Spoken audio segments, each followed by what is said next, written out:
Hello, I'm Isaac Hayes III, founder and CEO of Fanbase. Listen to what I'm about to tell you. The window to invest in Fanbase is closing. We've raised over $10.6 million of our $17 million goal. That means there's room for less than 6,370 people to invest in Fanbase for the average amount. The minimum to invest in Fanbase right now is $399. That makes you an owner in Fanbase today. Go to startengine.com/fanbase to invest. Why? Because current social apps have taken advantage of users for far too long, with content suppression, shadow banning, harmful racist content, and no real tools for monetization and equity. Fanbase has over 1.4 million users and counting, allowing anyone to reach all their following and monetize their content from day one. Social media is the new TV, and whoever owns the apps that distribute that content have the opportunity to own potential billion-dollar companies. While big platforms with uncertain futures are failing to serve their users, Fanbase is stepping up to fill the gap. Don't wait until it's too late. Invest now, invest for yourself and your future. Go to startengine.com/fanbase and own the next generation of social media.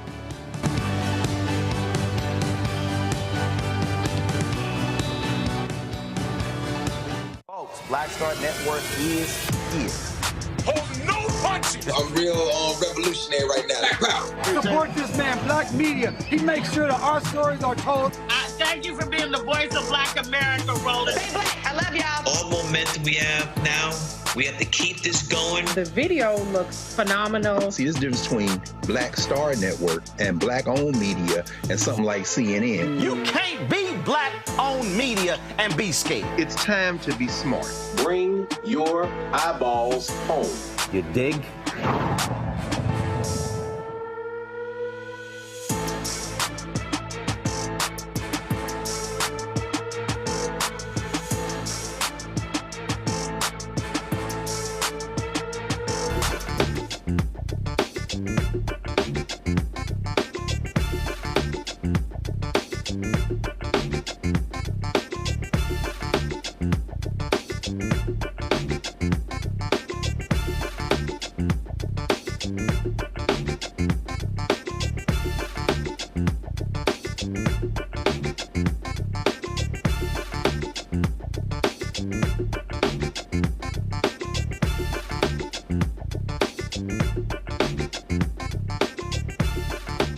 Folks, today is Friday, May 9th, 2025, coming up on Roland Martin Unfiltered, streaming live on the Black Star Network.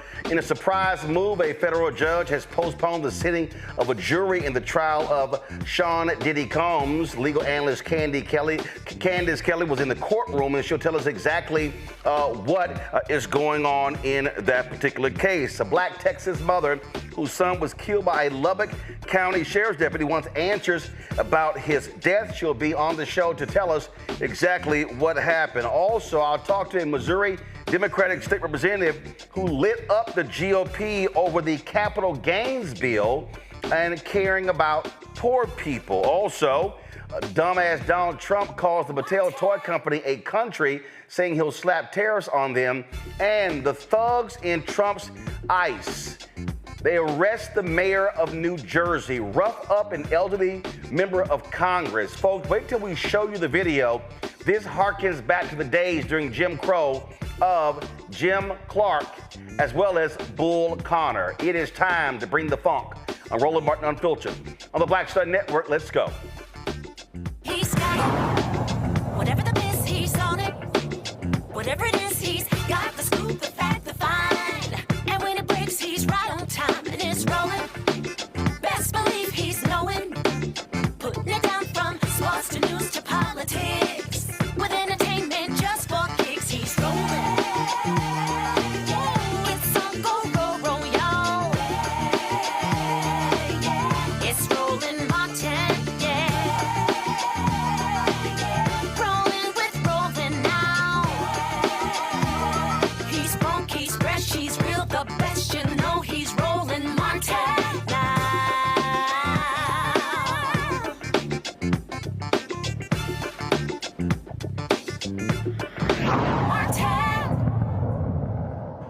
Folks, jury selection in the case of Sean Diddy Combs has been postponed after the federal judge granted a request from the defense team. The prosecution, they objected to that. This is the final step to narrow down the potential jurors from 45 down to the folks who were here at the jury, as well as the alternates.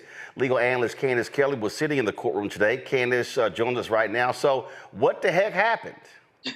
Well, here's what happened. You had 45 jurors that we had these hundreds of jurors finally whittled down to. And so today was supposed to be the day where the attorneys were supposed to ask the jurors, and they were going to seat those 12 jurors and 6 alternate jurors. What happened was that over the weekend, there was one juror who wrote the court and said, look, for my well-being, I really don't want to be a part of this.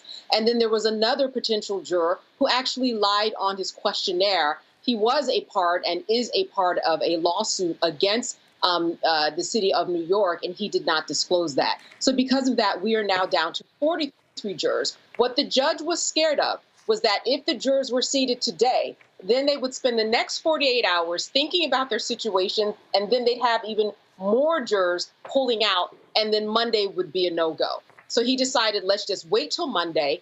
We're going to seat all of the jurors, and then thereafter, we're going to go right into our opening arguments. So that's what happened. They want to make sure that this pool stays intact. So it's a pool of 45, but it's going to be narrowed down to exactly how many?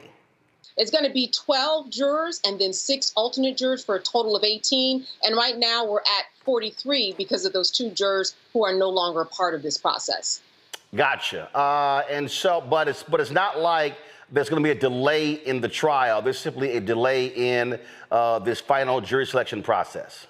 Exactly. And it really is a part of strategy in order to make sure that everybody stays intact. Because at that point, if today they decided, hey, all right, we've selected our 12 jurors and our 6 alternate, and then out of those 12 or those 6, you had more people pull out, well, then we're back at the beginning again. And he did not want that to happen. He knows how fraught this case is. He knows how worried people are about not only their livelihoods, but their potential safety, you know, what people think of the case. People are crazy out there. Will they say or do anything to jurors? There's a lot to think about. And if you're allowed 48 hours this weekend to think about that, you might potentially pull out for all of the media coverage and everything in and around this case. So that's where we are now. But, you know, one of the key things today was another argument that was made, and that had to do with Cassie and coercive force. And this was very important because we got a chance to see the strategy of the defense. Here's what we learned. We learned that the defense is going to say that Cassie herself, not only was she in an abusive domestic violent relationship, but she herself was violent. And therefore, for her to be coerced into a certain situation that they are saying Diddy did, she couldn't have been coerced because she's a fighter herself. She's abusive herself. And because that's the way they interacted, the defense is saying, Sean thought that just carried over into other parts of their lives. So you have to have this prerequisite of the coercion in order to get to the sex trafficking, which is why this coercion part is very important. Was she coerced or not? Is she this violent fighter that they seem to be going in? Well, that will be in the direction then that's going to be up to the jury to decide. But there definitely is a part of their plan to say she herself was an abusive partner. What about this missing key witness? Yeah. You know, the missing key witness is important because as we go into opening arguments, we know that the prosecution and the defense, they lay out their roadmap as to what witnesses are going to hear, what their arguments are going to be, what evidence is going to prove their case. So we have this one witness, this victim that has gone missing in a sense. And they've been trying, the defense, the prosecution team has been trying to reach her attorney, and they say that there are personal issues going on, and therefore she may not be able to be a part of this case. And this is important, and I think important for the prosecution. This is a win for them that at least they know beforehand she's not going to be there. Because the one thing you don't want to do, Roland, is promise the jurors that they're going to hear from a witness, then all of a sudden that witness doesn't appear. It's kind of suspect, and there certainly will be talk about that in the deliberation room. So I'm sure that they're glad to get that out of the way. And listen, the door is open. Anything could happen over the weekend. That's what's really important about this case. It is so huge being compared to the OJ trial. It is something with so many eyes on it, tens of millions of dollars being spent, 8 weeks of time, over 100 witnesses. Listen, this was narrowed down from 600-700 people in terms of a pool of jurors down to the 43 that we are at now. This is a huge deal, and I would say that that door is open for even more things to potentially change before we hear from opening arguments on Monday. All right, then. So it's a lot going on there, and this is expected to last some 2 months. And again, the prosecution, what they actually have to prove is that these parties crossed the line from being sex, drug-fueled sex parties to coercion. And then really what the defense is going to be saying is, look, this was consensual. These are two consenting adults. Roland, a lot of people speak about this case in terms of this being compared to the R. Kelly case. The difference between this and R. Kelly is that there were no children involved in this particular case, which is why the defense is going with these are consenting adults that are part of this. A lot of people have also been asking, well, if this is a RICO case and you have different people, getting together and you're part of this criminal enterprise, where are the other people? Well, we're going to find out, I'm sure, that the other people made deals. Now, is this good for the prosecution? No, because if they made deals, they possibly could have lied in order to get those deals. But this is why we are seeing Sean Combs singularly in this courtroom, because other people have made deals, but we will certainly hear from those other people on the witness stand tell their story. Oh, indeed, indeed. All right, Candace, appreciate that breakdown. We're going to take a break. We come back. More to talk about, including Donald Trump wanting to shut the borders down, but he has no problem bringing in some 50,000 white South Afrikaners. That's right, the folks who were believing apartheid into America. That's actually happening. So he gets his desire to bring in white people into the United States. We'll tell you all about it. You're watching Roland Martin Unfiltered right here on the Black Star Network. Next on the Black Table with me, Greg Carr. The Tuskegee Institute, now university, forever linked to the infamous and despicable syphilis experiments done on the poor rural farmers in Alabama and the Tuskegee Airmen, the famous heroes of World War II. But its history is about so much more. In his new book, The Tuskegee Student Uprising, author Brian Jones reveals a largely untold history, rich in radical activism and reform. Suddenly the students are meeting these folks whose lifestyle is very different from theirs, very rural, but they're seeing them lose family members. People in their family disappear. How Tuskegee became an epicenter for Black power. An amazing history lesson on the Black Table, right here on the Black Star Network. Hey, what's up? It's Tammy Roman. Hey, it's John Murray, the executive producer of the new Sherry Shepherd Talk Show. It's me, Sherry Shepherd, and you know what you're watching, Roland Martin Unfiltered. All right, folks, welcome back to the show. All the folks you're watching on YouTube, be sure to hit that like button. That's important for folks to be able to, of course, see the content here.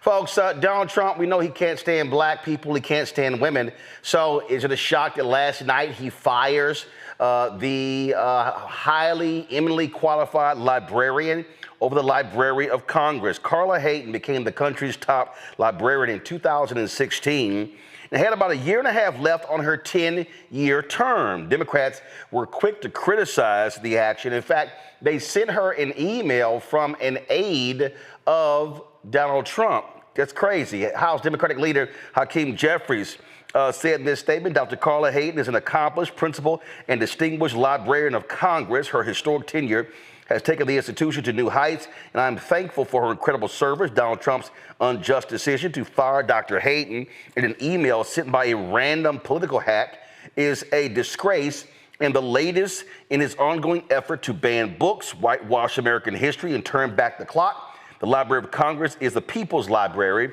There will be accountability for this unprecedented assault on the American way of life sooner rather than later. Now, folks, on Tuesday, Hayden testified before the Senate Appropriations Committee about the library's fiscal budget for 2026. Here's some of her testimony. This is an opportunity to provide testimony in support of the library's fiscal 2026 budget request. The mission of the library is to engage, inspire, and inform the Congress and the American people with a universal and enduring source of knowledge and creativity. Above all, the library exists to serve. Service to Congress remains the foundation for the library's mission every day with analysis, policy consultations, briefings, programs, and constituent engagement. I'd like to express my sincere gratitude for the ongoing and extraordinary support that this committee and Congress gives to the library. I especially appreciate the funding you have provided for major information technology, IT investments that we are implementing and continuously improving to meet user expectations for greater access and new and enhanced tools. Also, she's actually the first actual librarian to lead the Library of Congress. That lying press secretary of Donald Trump's, Carolyn Levitt. Listen to what this idiot had to say about the firing today of Carla Hayden.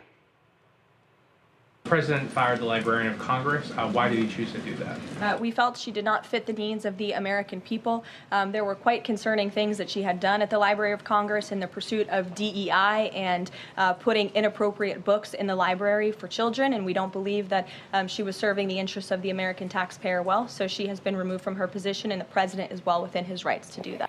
So what they really mean is books from black authors. That's really what this is all about. So it's no shock you have these idiots with their racist and disgusting takes on this. Again, we're talking about the first African-American, the first woman, and the actually real librarian to hold the office. We're going to bring in Michael Imhotep, host African History Network show out of Detroit, joining our panel as well. And Michael, listen, they don't want black folks. They don't want women. And they damn sure can't stand black women. That's what this is all about.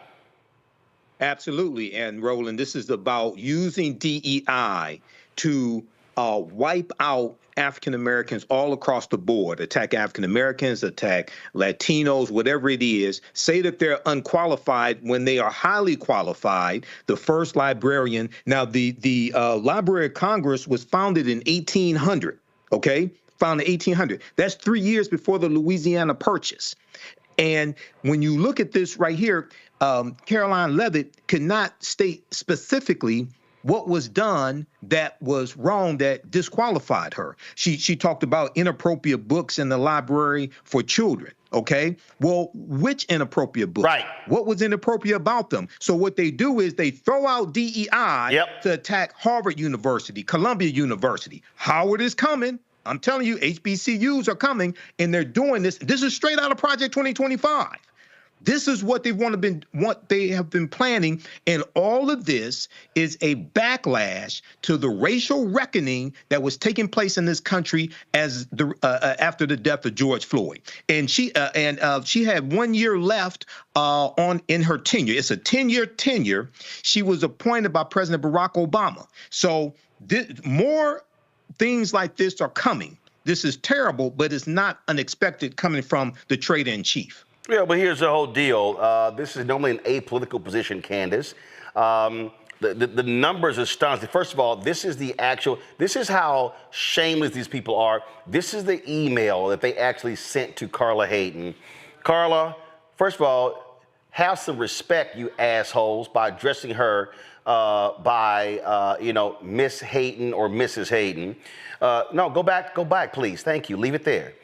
Carla, on behalf of President Donald J. Trump, I'm writing to inform you that your position as a Librarian of Congress is terminated effective immediately. Thank you for your service. Candace, that was it. That was it. That's how, again, shameful the email is that they actually sent out. And again, the Library of Congress, to understand, again, the historical points, since 1802, only 14 people have held the position. The predecessor to Carla Hayden held it for 28 years. This is what you get with these thugs, Donald Trump and his thugs?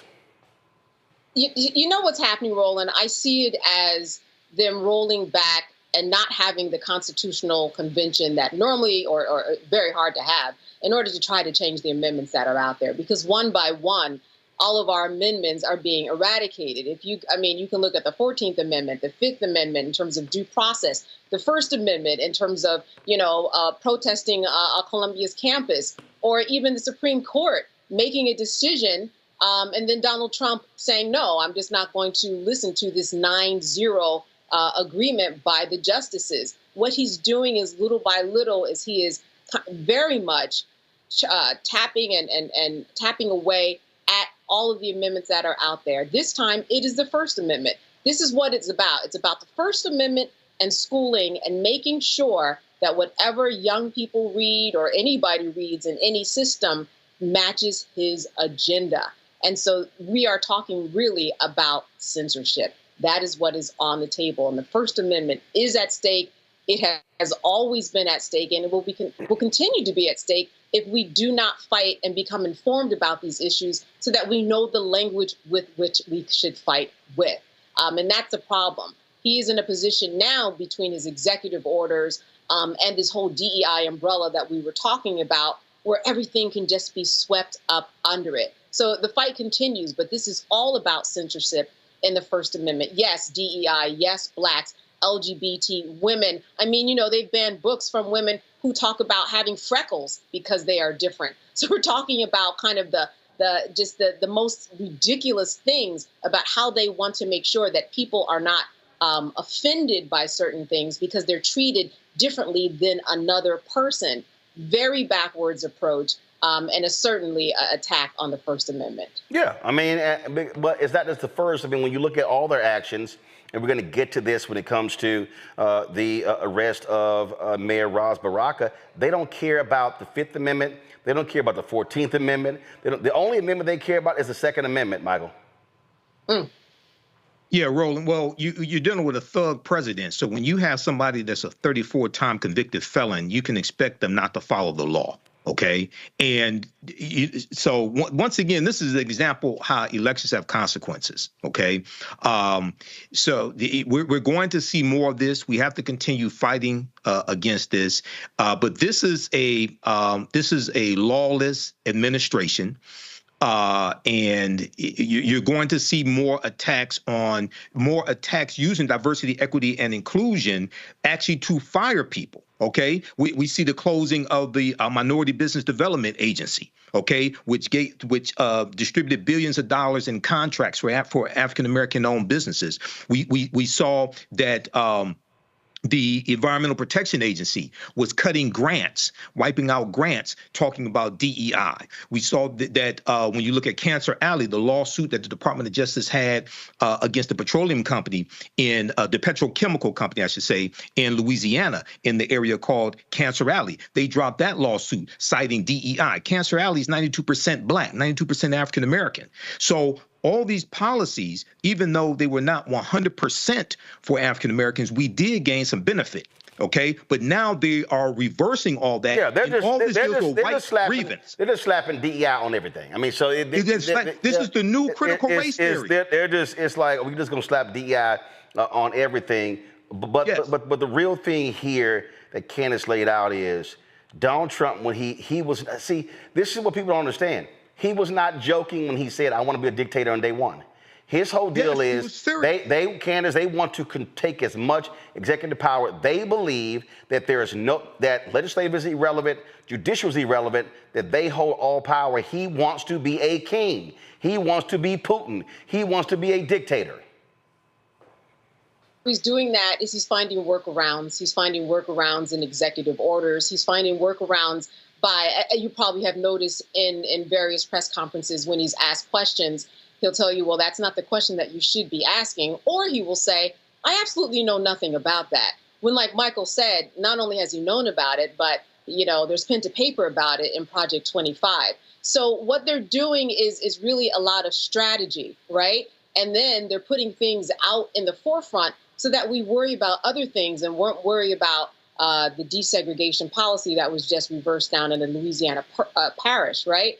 We know about that, but it's not headlining news. We're talking about things like the UK and tariffs, which certainly are important, but meanwhile, simmering right below everything, right? I mean, like they say in the South, if it was snake, it would have bit us. It's right there if we look. There's a lot of snake biting that's about to go on because he's doing things right in our faces, but we're not paying attention. And by the we, I mean people who need to be better versed on the laws, to understand what it means to go to the polls and vote. 90 million people sat down and didn't do anything this time around. And just being informed enough so that you can fight for your rights.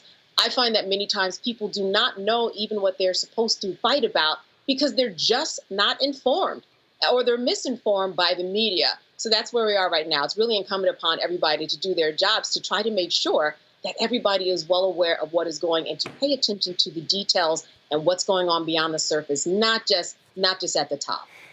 Well, yeah, but the problem is when you have media who believes this stuff is just cute and they don't want to call it what it is and are unwilling to actually check him on this. All right, folks, going to go to break.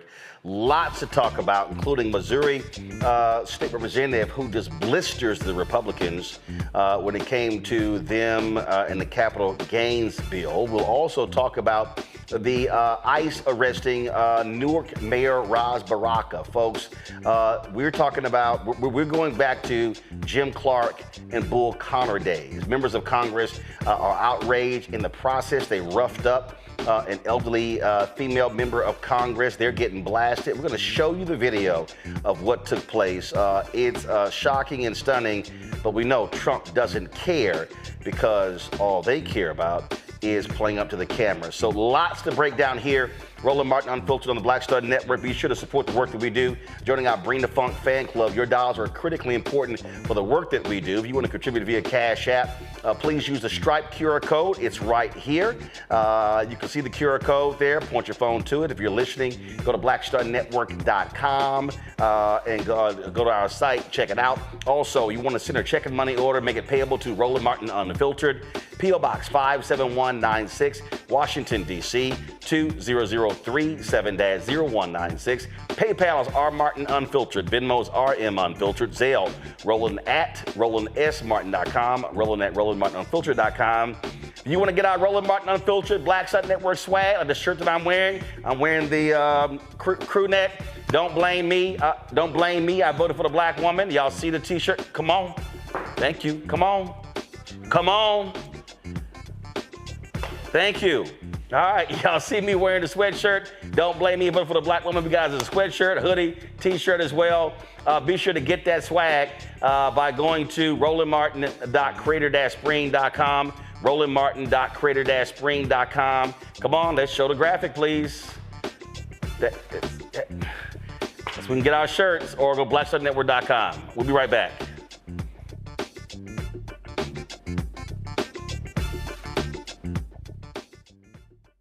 Now streaming on the Black Star Network. In France, me and Tony, and accidentally went to the Louvre, right? But I had never been, and I saw a side door.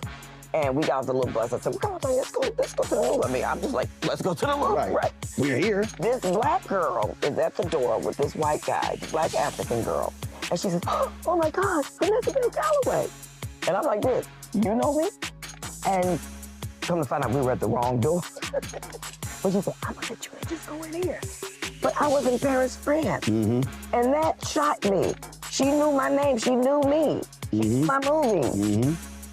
You know, so it's like, you just gotta, they say, build and they will come. Put it out there, people will find it, they will come.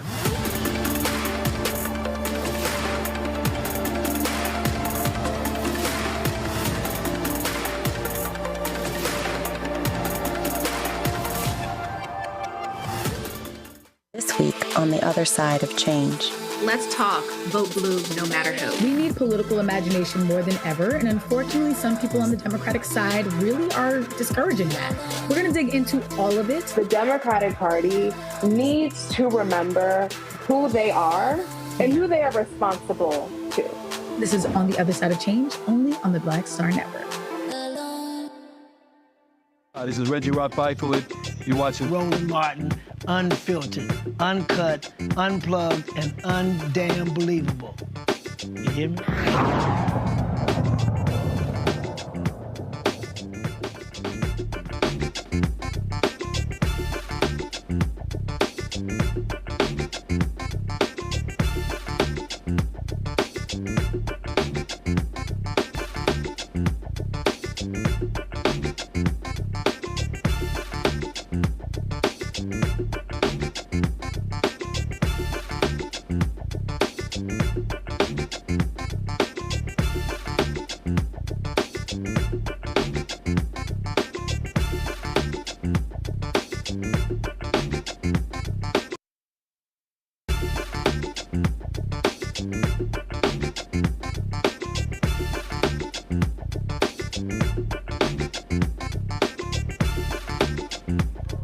All right, folks, a lot of drama happening when it comes to HBCU presidents. We're going to show you again Will Packer, Florida A&M, a prominent graduate, just ripped into one of the choices for their finalists, targeting a black, what he calls a black MAGA Republican. Now, Bethune-Cookman, also in Florida, they've announced the finalists, 3 finalists for their president to lead the historic 124-year-old HBCU in Daytona Beach.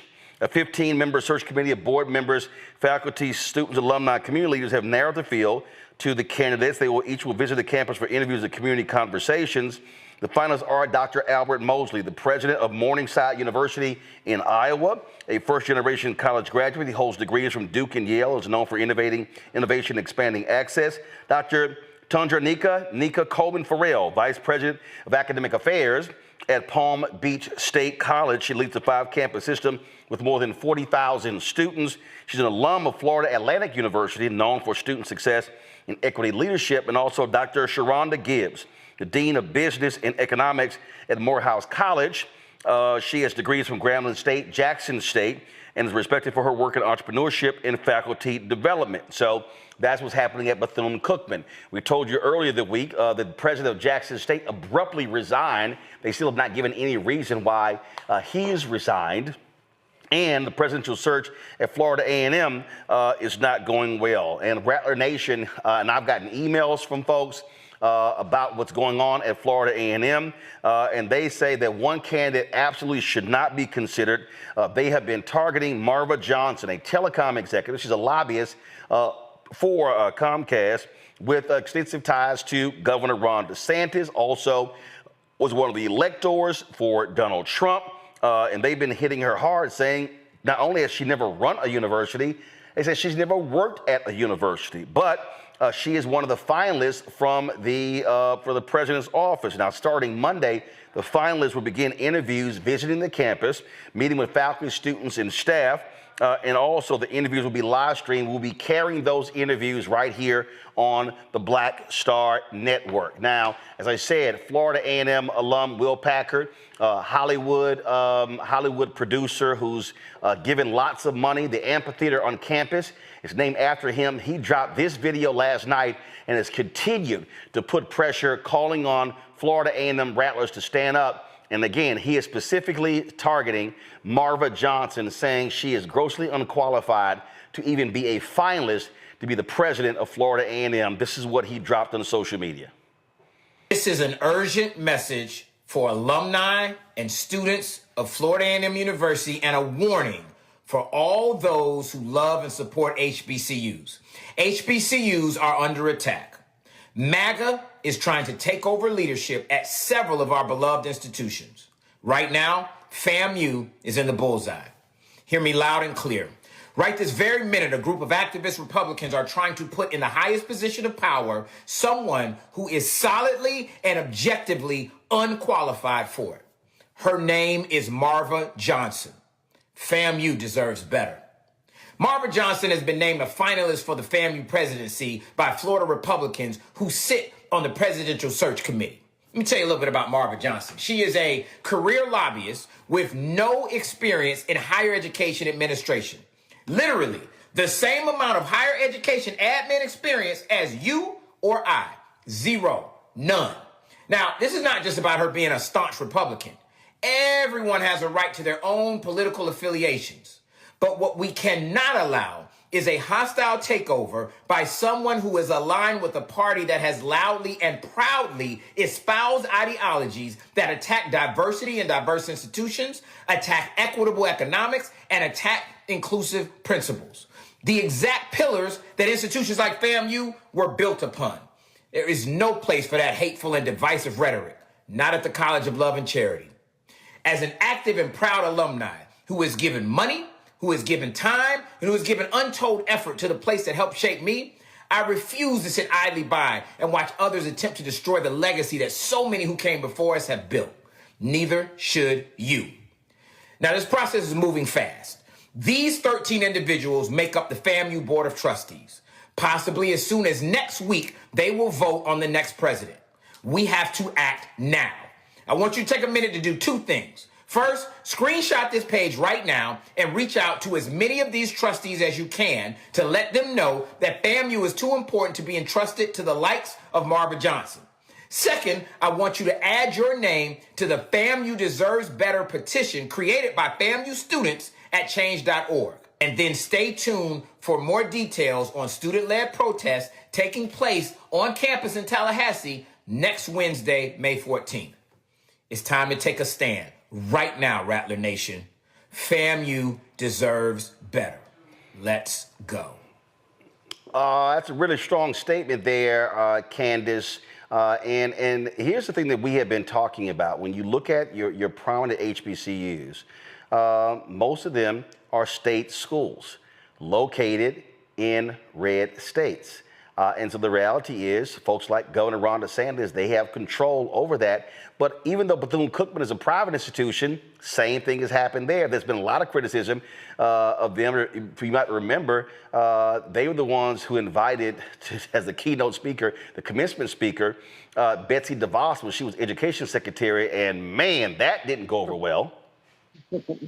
No, it did not. And, you know, that's what you call advocacy. When you look at what Will Packer is doing, that's what you call informing people, giving them information that we are not seeing in the headlines, and letting them do their own research and finding out the truth for themselves. It's because he is telling the truth. It would be very difficult to have someone that has no experience run a university. She hasn't even been at a university.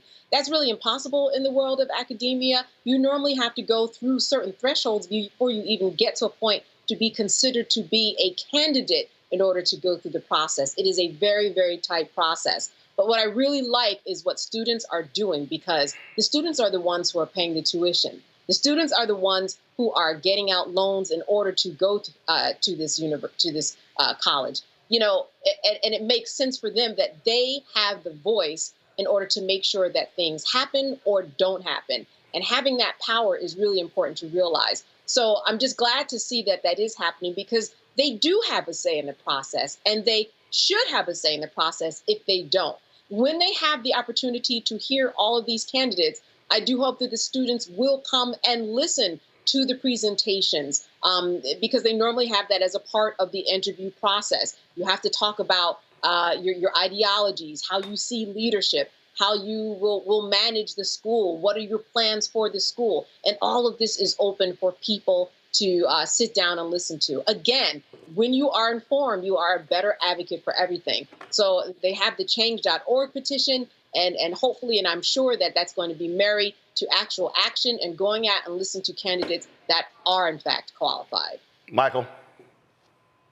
Yeah, I agree. And I think that, once again, this is an example of how elections have consequences, because we've seen Governor Ron DeSantis, we've seen his attack on African-American history in the state of Florida.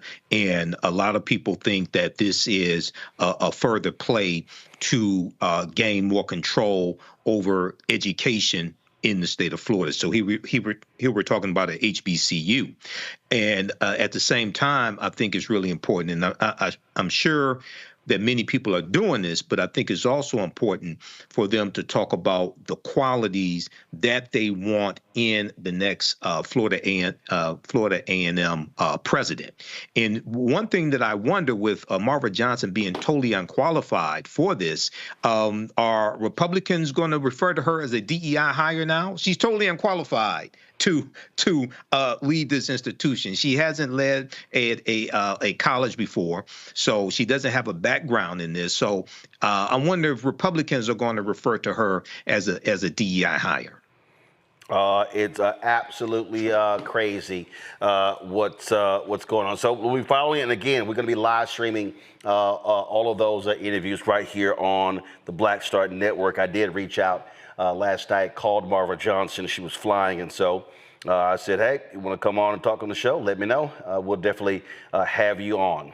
Folks, let's not talk about, it's going to now go to Missouri, where a state representative there has really been using her voice to call out Republicans on their actions. We previously posted her video dealing with the issue of reproductive rights. But I was perusing and came across this one from Rachel Prouty, where, man, she was all over these white Republicans in the legislature who all they care about are their rich donors. These are the same people who love taking over the police departments in Kansas City and St. Louis, but in the only two departments in the whole state where they want to control. And so it was a bill that would increase property tax credits and sales tax exemptions for diapers and feminine hygiene products. And she was having none of, all of a sudden, their concern for the less fortunate. I don't even know where to start. I guess you can call me slap happy and that I don't have common sense, because I'm a very hard on this for several reasons. One, how dare y'all? I've been in here for 7 years, and now all of a sudden we care enough about people who own Social Security and poor folks with circuit breakers and pink taxes and everything else, when we've had ample opportunity to pass this year after year after year after year, but only until it's attached to something that's going to work for rich folks do we care enough about this. Gross. And then have the audacity to say, oh, if you don't like this, you don't care. Y'all are too strong. We've cared year after year after year after year. Welcome. Thanks for joining us on Caring. No, I don't care about the folks who got to go and buy boats. And you can put that on Facebook. I don't have any of those in my district. No one's sitting at any marble tables over in the 73rd talking about capital gains tax. They are talking about these eggs. They are talking about how they have to use the emergency room for their primary care physician. They do talk about that. They do talk about rolling toilet paper around their drawers because they can't afford tampons and pads. They do talk about that. And if you're offended by that, that's what they talk about in my district, and they're Missourians too. They talk about diapers and all kinds of other stuff. So yeah, we support those things too. Don't sit here and say we don't have common sense and don't care about these people. Don't even go there. Because I've heard a lot about people who are buying 2 and 3 houses. I'm not hearing enough about the woman who have to wrap a towel around her baby's backside to keep them clean and dry. Yeah, that's me sitting on the side gallery crocheting baby boots and socks. When you look at my MEC report, it's me clearing out my campaign donations to go drive Meals on Wheels every Monday. That's what they're talking about in my neck of the woods. And yeah, I stood here until the last 3 of us stood here because it was worth saying out loud. I'm not about to buck dance for the wealthy. I don't bootlick. Those poor people who work those 2 and 3 jobs, I thank the lady for Jackson for talking about me, because I'm not going to be able to afford a house anytime soon as a millennial in this economy. She was talking about me. So no, it's not just our constituents back in our district that's telling you they need something. I'm telling you I need it now. I don't get to fly into session. I don't plug my car in.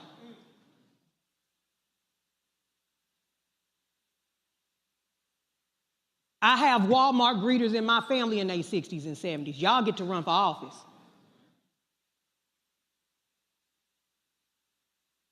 I have to borrow money to pay my taxes to sign that affidavit when we file for office so that I can run for office and not be lying on it. I have to borrow money for them fancy gold plates we have. So I don't know what a capital gains is about. I don't know that feeling. But I do know what it feels like when your stomach touch your back. That's what they talk about in my district in North St. Louis County, where their representative has to stand on this floor till our feet get raw. We talk about that. So I do appreciate the fact that it's 111 of you that are going to finally give my grandmother, my 84 and 3-day-old grandmother, the opportunity to get a break on her circuit breaker. Thank you. The same 84-year-old who had to work and get paid under the table for taxes. Well, she cleaned white folks' houses, they called her Mary, and she called them by Mr. and Miss. Those are the people I have in my district. I don't have the people who sit up and concern themselves with what boat they get to buy this year and what vacation they get to go on this year. They make bologna sandwiches and fold the bread in half so that they can feed their grandkids when they come from school because they can't afford child care. Those are the conversations we have in my district. So for all the monopoly men on the other side of campus twirling their rich mustaches and top hats talking about capital gains vacations and what their constituents talk about at their table, I love to be invited for some so I can cosplay wealth. But don't you dare sit here and talk about us on this side of the aisle who filed, the young man, the gentleman from St. Louis, the first bill he filed was to remove those taxes to help actual people. I can't even swim, as you all probably have guessed, by my skin color. I don't care nothing about no boat.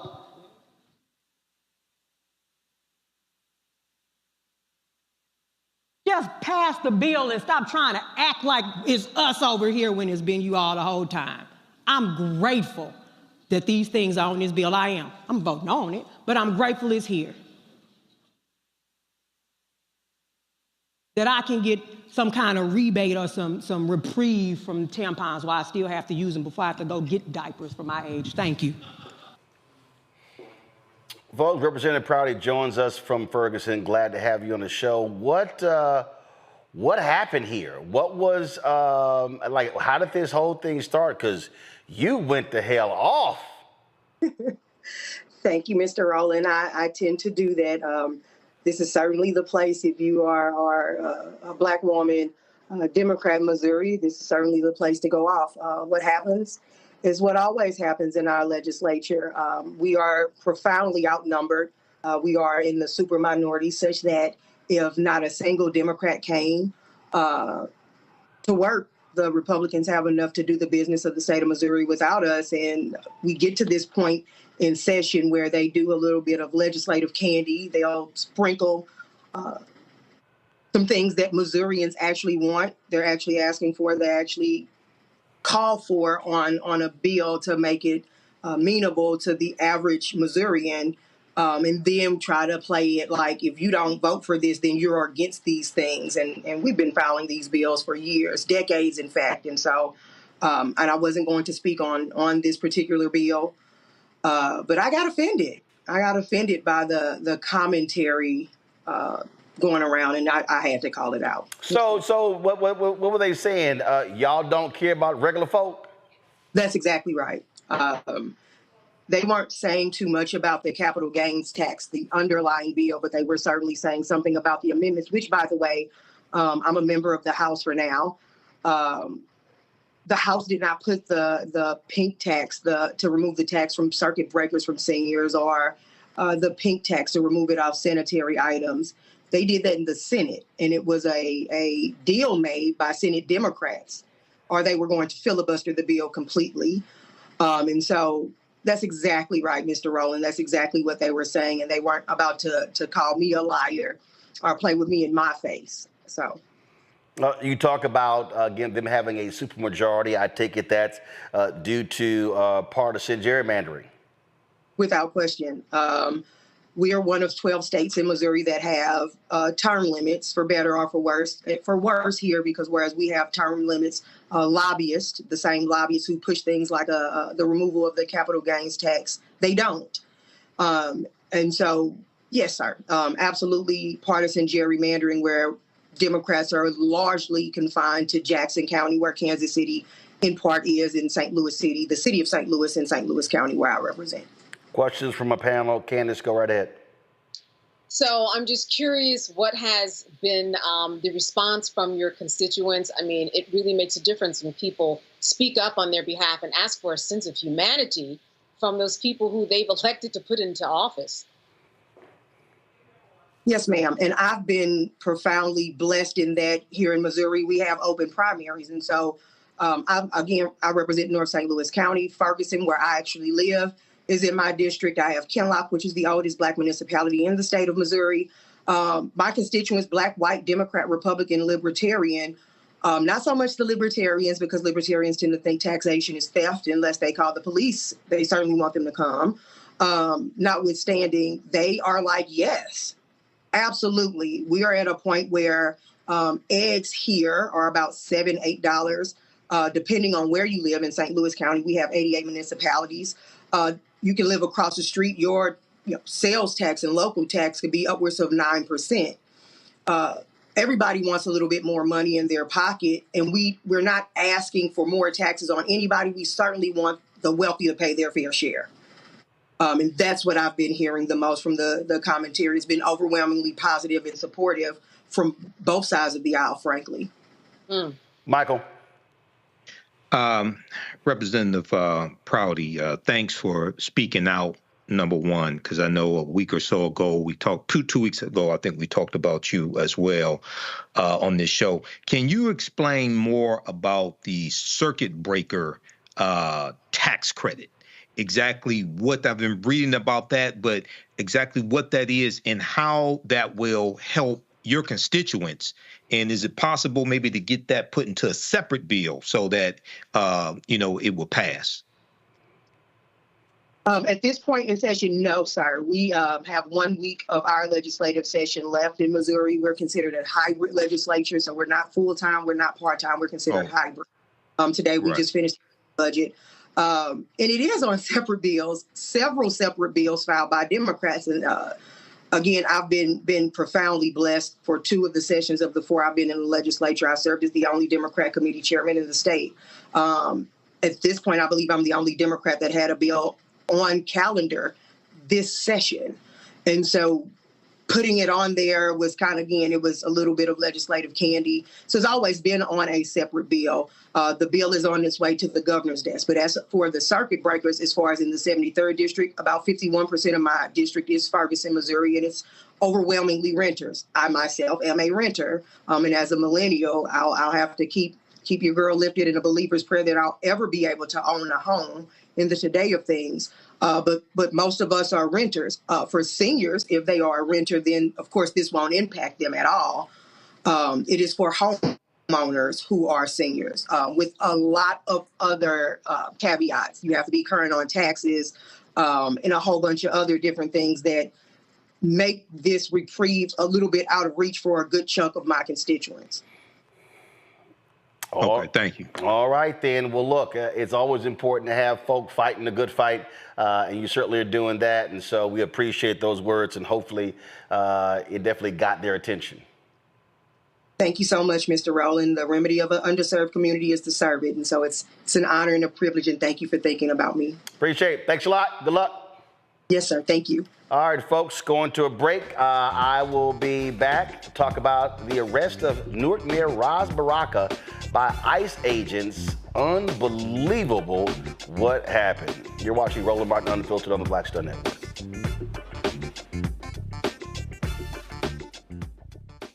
On the next A Balanced Life, we're talking soul and soul food. The kitchen is the heart of the home. So many memories that are there, the things we've learned, the recipes that we've tried to garner, and to somewhat figure out how to cook ourselves. There's something about the kitchen and family and being at the table that brings us all joy. We're going to be joined by some amazing guests who are going to talk to us about how do we keep tradition alive and what are we doing for the culture.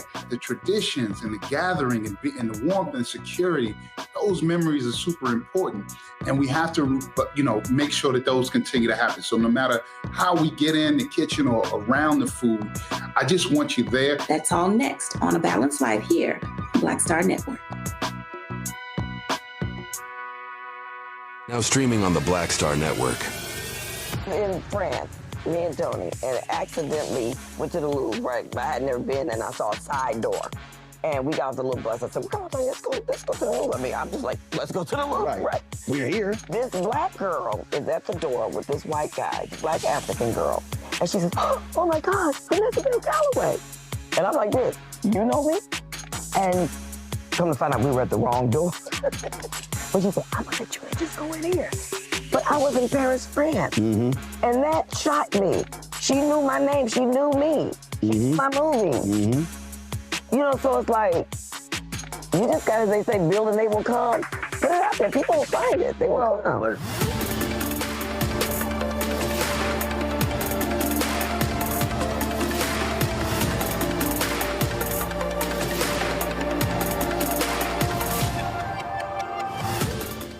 Next on the Black Table with me, Greg Carr, the Tuskegee Institute, now university, forever linked to the infamous and despicable syphilis experiments done on the poor rural farmers in Alabama and the Tuskegee Airmen, the famous heroes of World War II. But its history is about so much more. In his new book, The Tuskegee Student Uprising, author Brian Jones reveals a largely untold history, rich in radical activism and reform. Suddenly the students are meeting these folks whose lifestyle is very different from theirs, very rural, but they're seeing them lose family members. People in their family disappear. How Tuskegee became an epicenter for Black power. An amazing history lesson on the Black Table, right here on the Black Star Network. I'm Russell L. Honoré, Lieutenant General, United States Army, retired, and you're watching Roland Martin Unfiltered.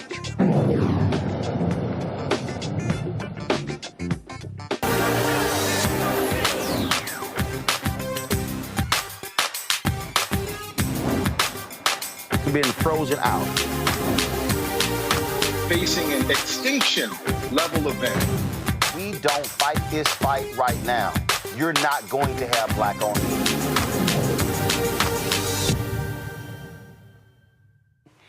Folks, we often talk about Black wealth and how, because of certain actions, how we lose Black wealth. When you look at sports, when you look at athletes and they get huge contracts and just begin to spend crazy amounts of money on jewelry and cars and then end up 6, 7, 8 baby mamas and having kids and child support. And then all of a sudden, when you look at, NFL players 3 to 5 years after they retire, many of them are filing for bankruptcy. And it's crazy. But then when you look at the music industry, this isn't just a recent phenomenon. You can go back even further, where you can look at how Sam Cooke lost his publishing because he was swindled out of it by a white businessman. And then when Sam Cooke dies, but right before that, he realizes that he actually doesn't own his company. When you look at James Brown, when you look at other artists, they've had to sue to get their royalties. Then you go even further. You look at Luther Campbell, how he lost his company, where he brought in a trusted individual who was cooking the books. That individual ends up getting control of his music empire. This goes on and on and on. And if there's any area that, frankly, is the most gangster, the most atrocious when it comes to ripping off artists, it's the music industry. Well, the law, though, has also been changed, allowing artists to get their copyrights back. But the problem is, too many people aren't actually paying attention to the business of the business. They're fixated on the entertaining part. Well, Isaac Hayes III, he's the son of Isaac Hayes, has been dropping these videos on social media, trying to educate artists on how to regain their publishing, regain their copyright. And the laws have been changed, and a lot of people don't understand.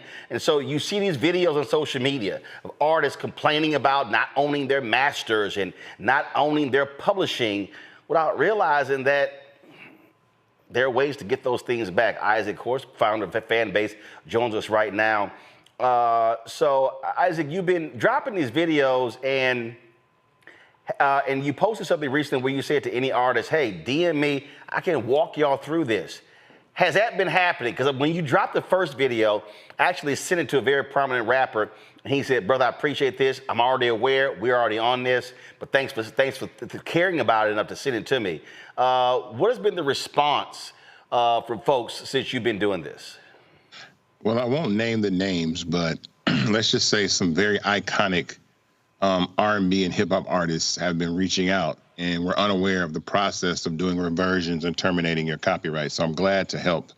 And I think it's the most important opportunity to regain Black wealth, especially for music artists ever, because this is billions of dollars worth of copyrights and masters. So you said reversion. So, okay, so explain to us, so artist signs a contract, and who's owning the music? And people don't understand, an artist can perform a song, but who produces the song, who writes the song, who owns publishing? Owning publishing is different from owning masters. And so explain that. Yeah, so when you sign a deal with a record company, the record company owns your masters, which is basically the 2-track recording of whatever the song is. So whatever the version of your record is, the record company owns that for a period of time. Before 1972, you could never get your masters back. After 1972, you could get them back after 35 years. When it comes to publishing, when you're a songwriter or a rapper and you write a song, typically you've done a deal with a publishing company that advances you money for half of the income and control of the actual copyright. Well, there's a law that pre-1978, you could terminate those rights after 56 years.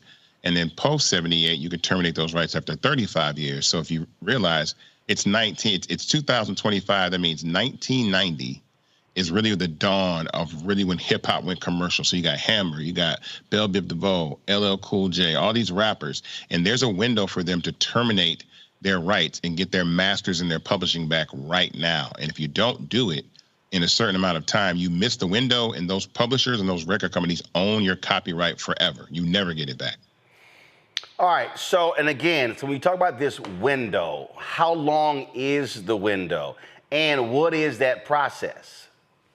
So the window is about 10 years before the copyrights are due back. So you can file as early as 10 years before. So I've done this already successfully with my father's publishing catalog, which is from 1963 to 1969. So songs like Hold On, I'm Coming, Soul Man, we've terminated, we've done reversions on those copyrights, and those copyrights are now owned by my family. And you literally were going through the law, we're going, okay, this song, this is the year, expires 2027.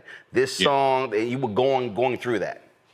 Yeah, so those songs, so now these new records, we just filed terminations on Isaac Hayes, the artist. So that's everything from Ike's Mood to Shaft to Do Your Thing, the Truck Turner soundtrack, Joy, all these records. So all these records will be coming back to my family in the next 2 years, but we have to file those notices within a particular window. And you can't, if you miss 2 years after, then you lose the ability to actually terminate forever. So you got about a 13-year window to file. But I'm telling everybody to do this now. And man, you lose forever. Yes. Unless the law is changed.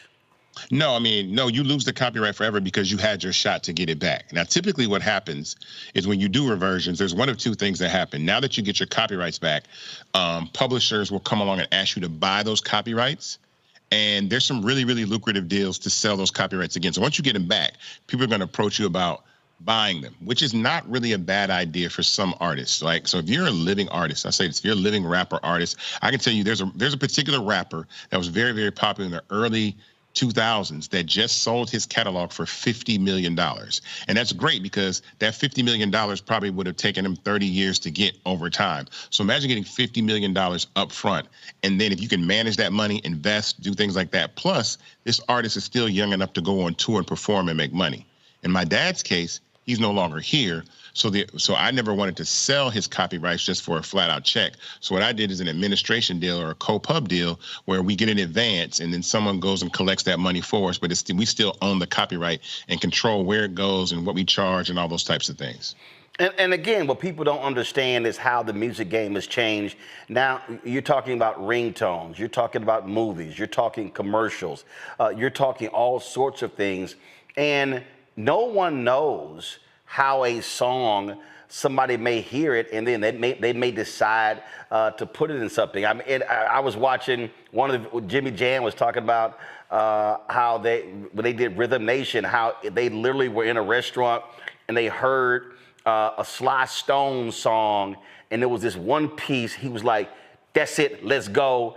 And then when they played it for Janet Jackson, she was like, "That's Rhythm Nation." Like that small part of a Sly Stone song set up that entire album, and she feasted off of that. His estate or whoever owned the publishing did as well. That's the stuff that people don't understand. I mean, I probably said the last 3 or 4 years, I swear Nina Simone's music has exploded in numerous movies. I'll be watching a movie and I'm like, I mean, it's like all of a sudden, her music is everywhere in all sorts of movies.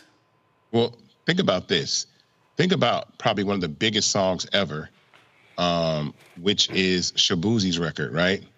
And that his song, that country record that he did, Tipsy. Yep. He took all the lyrics from Jaquan Tipsy.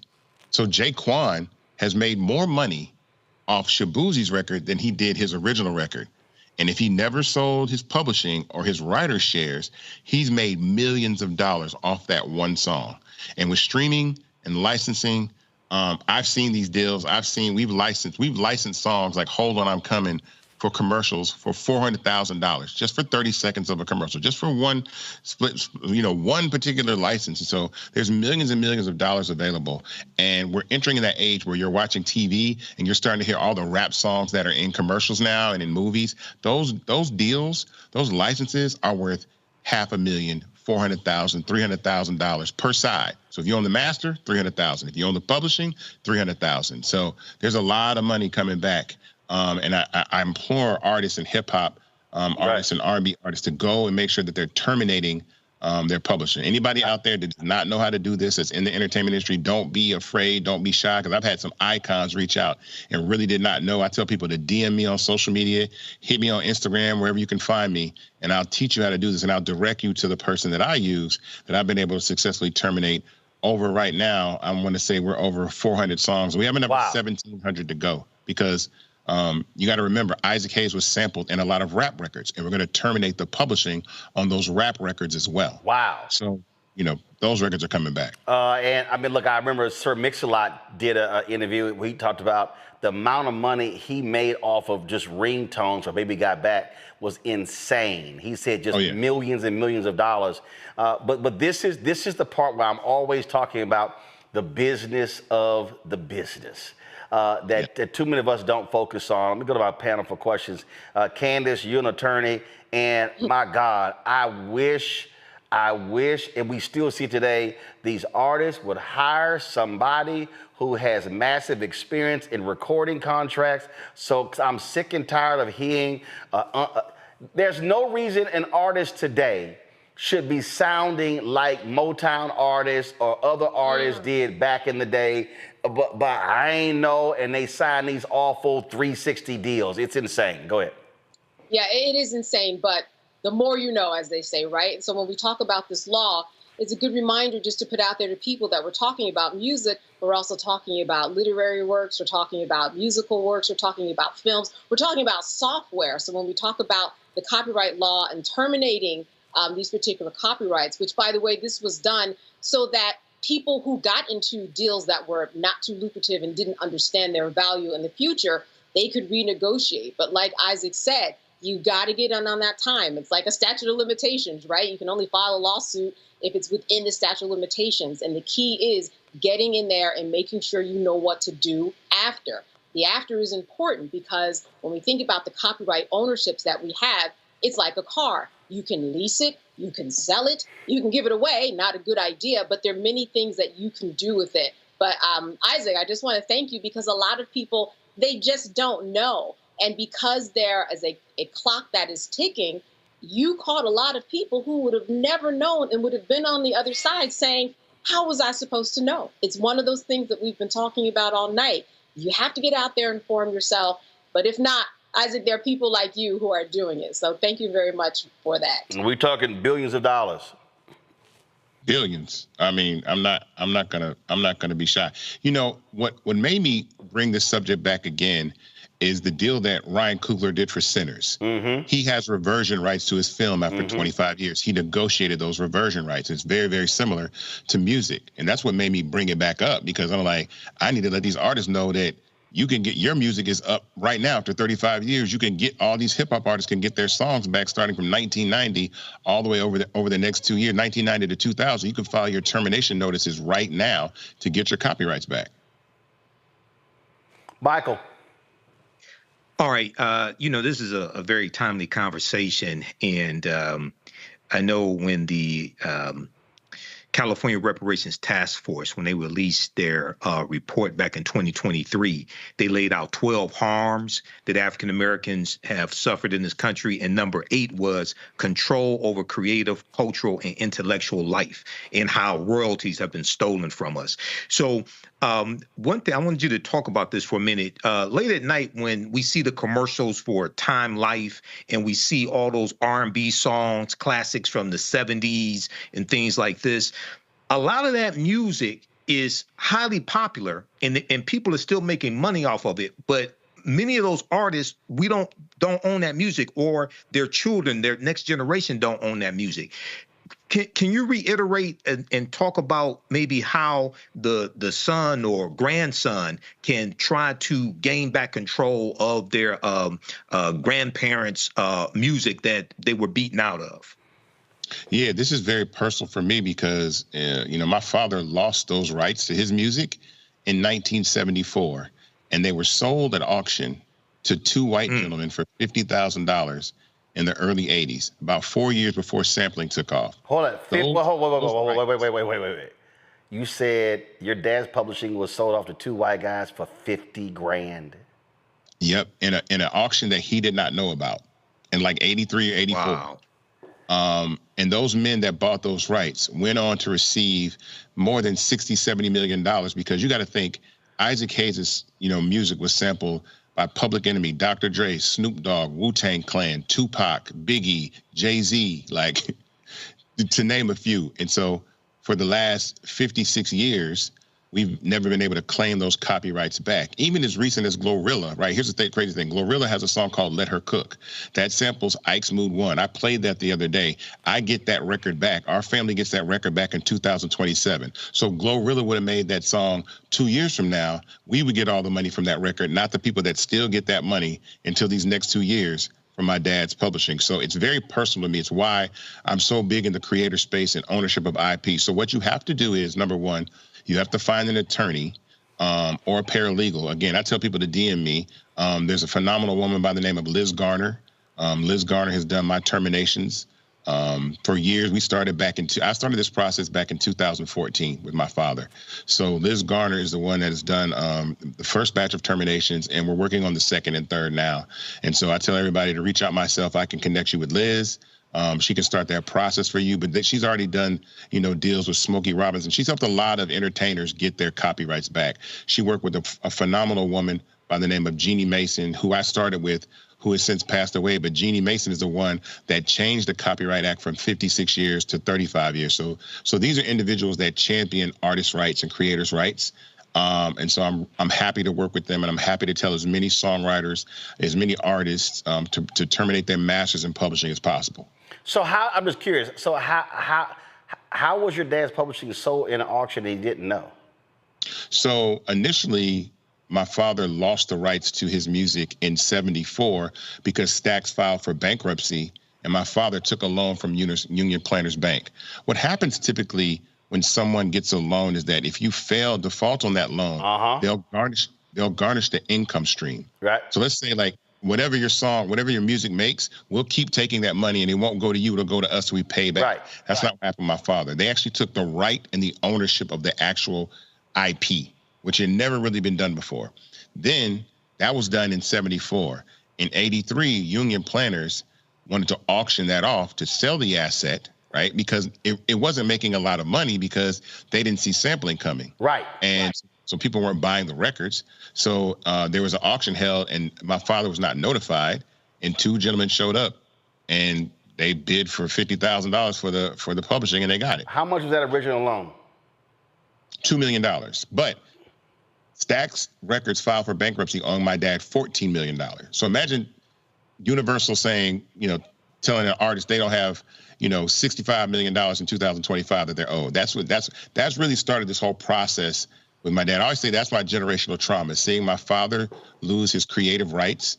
And imagine, other people that don't look like you go to the mailbox for the last 35, 40 years and take those chicks and put their kids through college and buy their kids houses and invest in properties and do all these things when none of my brothers and sisters, none of my dad's ex-wives, none of his grandchildren ever got to be able to do that. But that's why copyright law, I'm so passionate about this, because it's our opportunity to claim what is ours. Well, that's the case for, again, so many folks. And again, you're right. It's folk who don't look like us who are feasting off of the talent. And I say this all the time, and some people get mad. I don't really care if they do. I keep saying that, frankly, in this country, and this is what I really hate, and I need people to really listen.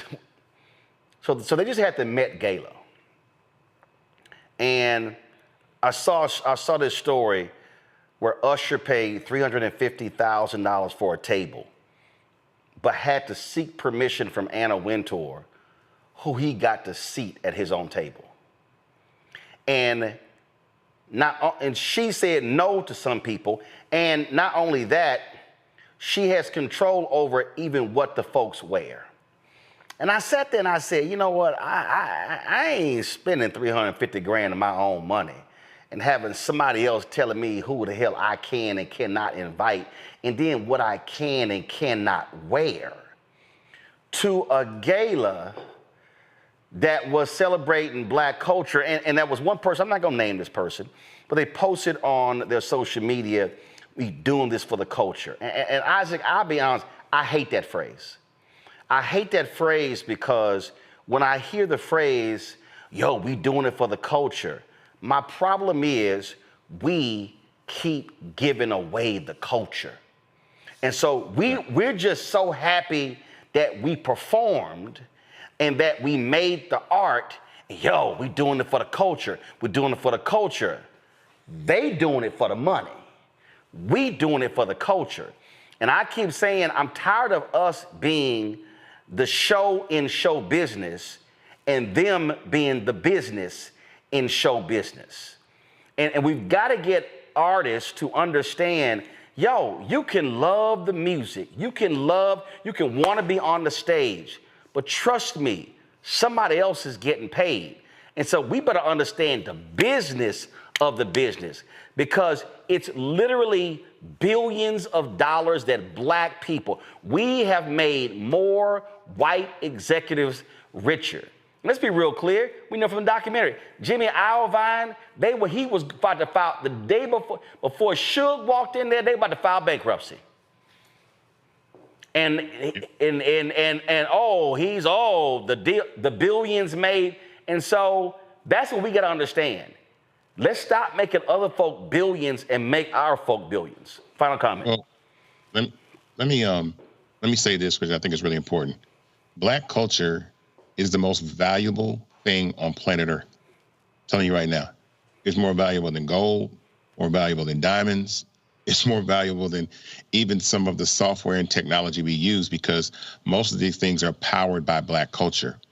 And the problem about saying doing it for the culture, it doesn't matter if you don't own the culture. That's right. Ownership should be the mainstay of owning, your IP and your intellectual property. And I say that all the time, like Black culture is the vibranium of Earth right now. And it's like liquid. I always say it's like water. It's like if when you pour Black culture into a tennis shoe, you get a Jordan. When you pour Black culture into a record label, you get all these phenomenal rappers. When you pour Black culture into the sports industry, you get LeBron James. You get all these amazing athletes. When you pour Black culture into a smartphone, you get TikTok, you get Instagram. The problem is all these things that we're pouring into are infrastructures that we do not own. And so that's why I'm so big. My journey from music to technology was all about ownership, all about we need to own the apps, we need to own our IP, we need to own our copyrights.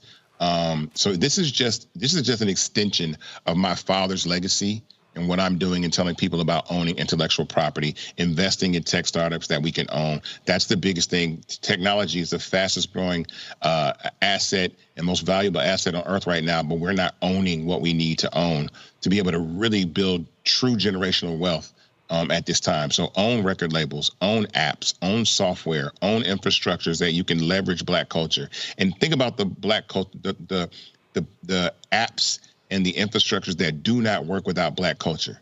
And it is like social media absolutely does not function or work without Black culture. It does not. And so that should give anybody a signal that those are the spaces that we need to have ownership in, as opposed to being happy to get views and likes and stuff like that and become famous and maybe make a buck. So owning infrastructure and copyrights are extremely important. All right. Isaac Hayes III, first of all, how much money have y'all raised as part of the series they raised for Fanbase? What's the status? We're almost at 12 million raised. The raise closes at 17 million. So I tell everybody, listen, invest in Fanbase, right? Startengine.com/Fanbase. I want you guys to invest, own a piece of the creator economy. The minimum to invest is $399. This isn't a donation. This isn't GoFundMe. This is actual stock in a technology company, which is going to use music, which is going to use content creators, which is going to use athletes. But these individuals will monetize and actually own the infrastructure of the apps they use. That's why this is so important. All right. Isaac Hayes III, we appreciate it, man. Thanks a lot. All right. Thank you. Folks, going to a break. We come back. We're going to talk about the arrest of Newark Mayor Ras Baraka. Just unbelievably shameful. Right here on Roland Martin Unfiltered on the Black Star Network.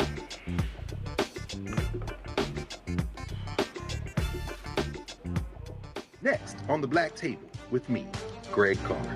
The Tuskegee Institute, now university, forever linked to the infamous and despicable syphilis experiments done on the poor rural farmers in Alabama, and the Tuskegee Airmen, the famous heroes of World War II. But its history is about so much more. In his new book, The Tuskegee Student Uprising, author Brian Jones reveals a largely untold history, rich in radical activism and reform. Suddenly the students are meeting these folks whose lifestyle is very different from theirs, very rural, but they're seeing them lose family members. People in their family disappear. How Tuskegee became an epicenter for Black power. An amazing history lesson on the Black Table, right here on the Black Star Network. This week on The Other Side of Change. Let's talk. Vote blue, no matter who. We need political imagination more than ever, and unfortunately, some people on the Democratic side really are discouraging that. We're going to dig into all of it. The Democratic Party needs to remember who they are and who they are responsible to. This is On the Other Side of Change, only on the Black Star Network. How you doing? My name is Mark Carey, and you're watching Roland Martin Unfiltered. Deep into it, like pasteurized milk without the 2%. We getting deep. You want to turn that shit off? We're doing an interview, motherfucker.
Folks, lots of drama today in New Jersey as Newark Mayor Ras Baraka was arrested at an ICE detention facility. Pull the audio up.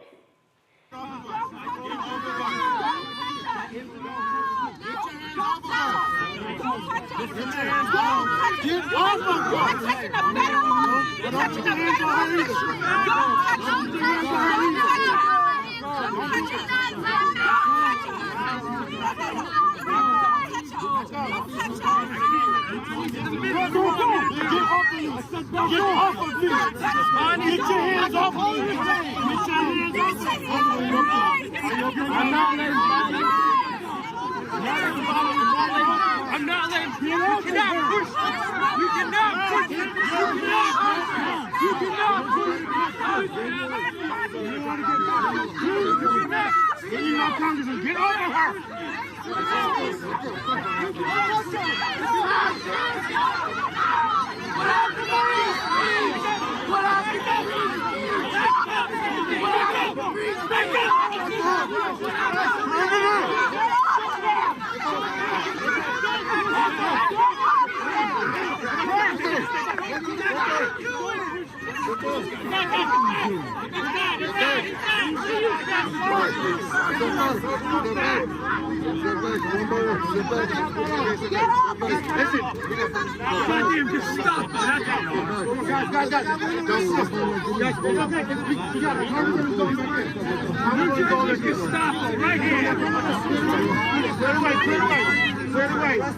Member of Congress, come on, brown shirt.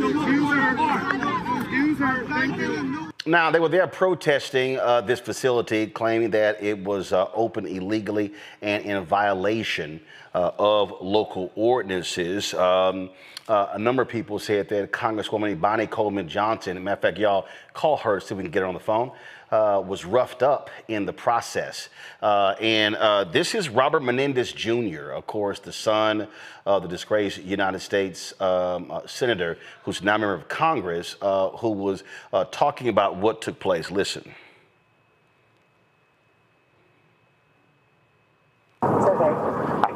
I can't begin to describe what happened here today. It started as part of our core functions as members of Congress to conduct oversight of ICE and privately run detention centers, where we waited patiently for over an hour and a half. Just waited to do what we've done together at Elizabeth Detention Center. We waited. And then we only saw action taking place outside where we were waiting, not knowing what was happening. We walked out to see what was going on. We saw Mayor Baraka out here by himself, mayor of the largest city in New Jersey, waiting for us to come back. ICE brought to meet the mayor of Newark over 20 armed individuals. 20 armed individuals to confront the mayor of Newark, along with 3 members of Congress. It was an act of intimidation. It was an act of intimidation not just to the mayor, not just to us, but to everyone watching. We know what ICE has been doing in our communities. We know that the president lied and this administration lies every day when they're saying they're going after criminals. It is not true. They feel no weight of the law. They feel no restraint on what they should be doing. And that was shown in broad daylight today when they not just arrested the mayor of Newark, but when they put their hands on 2 members of Congress who are standing behind me. How is this acceptable to anyone in this country? How is this acceptable? I fight along with these 2 incredible women every day for the people of New Jersey. We fight for the country that we should be. What we saw today is the country that we live in under Donald Trump and his Department of Homeland Security, under his ICE, does not reflect who we are as a country. It reflects everything wrong with the moment that we're in. This is unacceptable. This is unacceptable and should shake every American to the core, to their core, to our collective core, that this happened today here in the city of Newark, the most inclusive city in New Jersey, with the mayor who represents the city, with the congresswoman who represents the city, and with Bonnie Watson Coleman, who's fought for the people of New Jersey her entire distinguished career. This is unacceptable. This is unacceptable. This is the reality of what we're living in. This is who these thugs are. And look, this reminds me of going back to Jim Crow days, folks, of Sheriff Jim Clark, of course, who was the head of the state police in Selma. This is who that was. You got Sheriff Jim Clark, who had no problem cracking skulls and beating black protesters. Then you got Bull Connor, of course, who was there, that absolute racist in Birmingham as well. That's who the Trump administration is. We said this earlier. They do not care about the law. They don't care about any of this. All they care about is power. And so that's what we're dealing with. Candace, there is no doubt that Donald Trump, Tom Homan, Stephen Miller, and all of these thugs today, they are nothing more than, they are the 21st century version of Jim Clark and Bull Connor. And listen, we see the seeds that they've been planting growing. Why? Because if you take a look at some of the headlines say that they were protesting, that they stormed the facility. And that's why Trump, that's why the executive branch wants to take control of the media, because then they are created a narrative in order for them to act. This is the statement from DHS. Today, as a bus of detainees were entering the security gate of Delaney Hall Detention Center, a group of protesters, including 2 members of Congress, stormed the gate and broke into the detention facility. The members, Robert Menendez Jr. and Bonnie Watson Coleman, and multiple protesters are holed up in a guard shack, the first security checkpoint. These members of Congress storming into the detention facility goes beyond bizarre political stunt and puts the safety of our law enforcement agents and the detainees at risk. Members of Congress are not above the law and cannot illegally break into detention facilities. Had these members requested a tour, we would have facilitated a tour of the facility. This is an evolving situation. We all know that's a lie, Candace, because we've had members of Congress trying to tour numerous other facilities all across the country, and Trump's people have like, nah, y'all ain't coming in. That's right. And so listen, if you look at the video, Roz is outside. All right. He is outside. The mayor is outside of the gate. He hasn't even gotten in. Like Menendez was saying, we were meeting him and that had not happened. We did not know what was going on the other side. The other thing is that this is part of the process. They have congressional oversight to make sure that if you're building a new facility that has 1,000 beds, that you have the right permits. So it's within their purview. It's within their right. In fact, it's their responsibility to be there to make sure that they are actually doing what they're supposed to do, which they were not. Now, if you look at it, too, why was he the only one that was arrested? I mean, if you think about him running for governor, I would imagine that that has something to do with it. This is when you don't want too much power to go unchecked. I think that that is what is happening. Otherwise, they would have arrested everybody there. They just arrested the mayor. And quite frankly, there was no reason for it. He hadn't even made it to the facility itself and crossed the gate. So all of this is just smoke and mirrors. All of this is just a way for them to do what they want to do, distort the headlines, distort the narrative, and put out what they want. And if you look at the video, there was no action. Nobody was fighting back. There was no protest. There was no anything. It was just a matter of, why are all these people on me? For no reason at all. They were creating a reason in order to make it what we are looking at today, to make it look like there was a problem when there was not. There was no problem at all. As you said, this has been happening across the country because Trump is trying to increase the number of beds that are out there in order to bring more people in.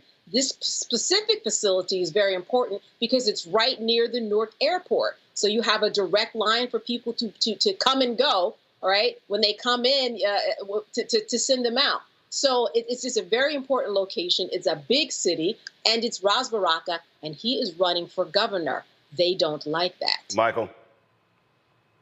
Yeah, you know, Roland, this whole thing is very disturbing. Number one, you know, I posted about this soon after it happened. I read the article from NBC News, and Alina Habba, who's one of Donald Trump's former defense attorneys.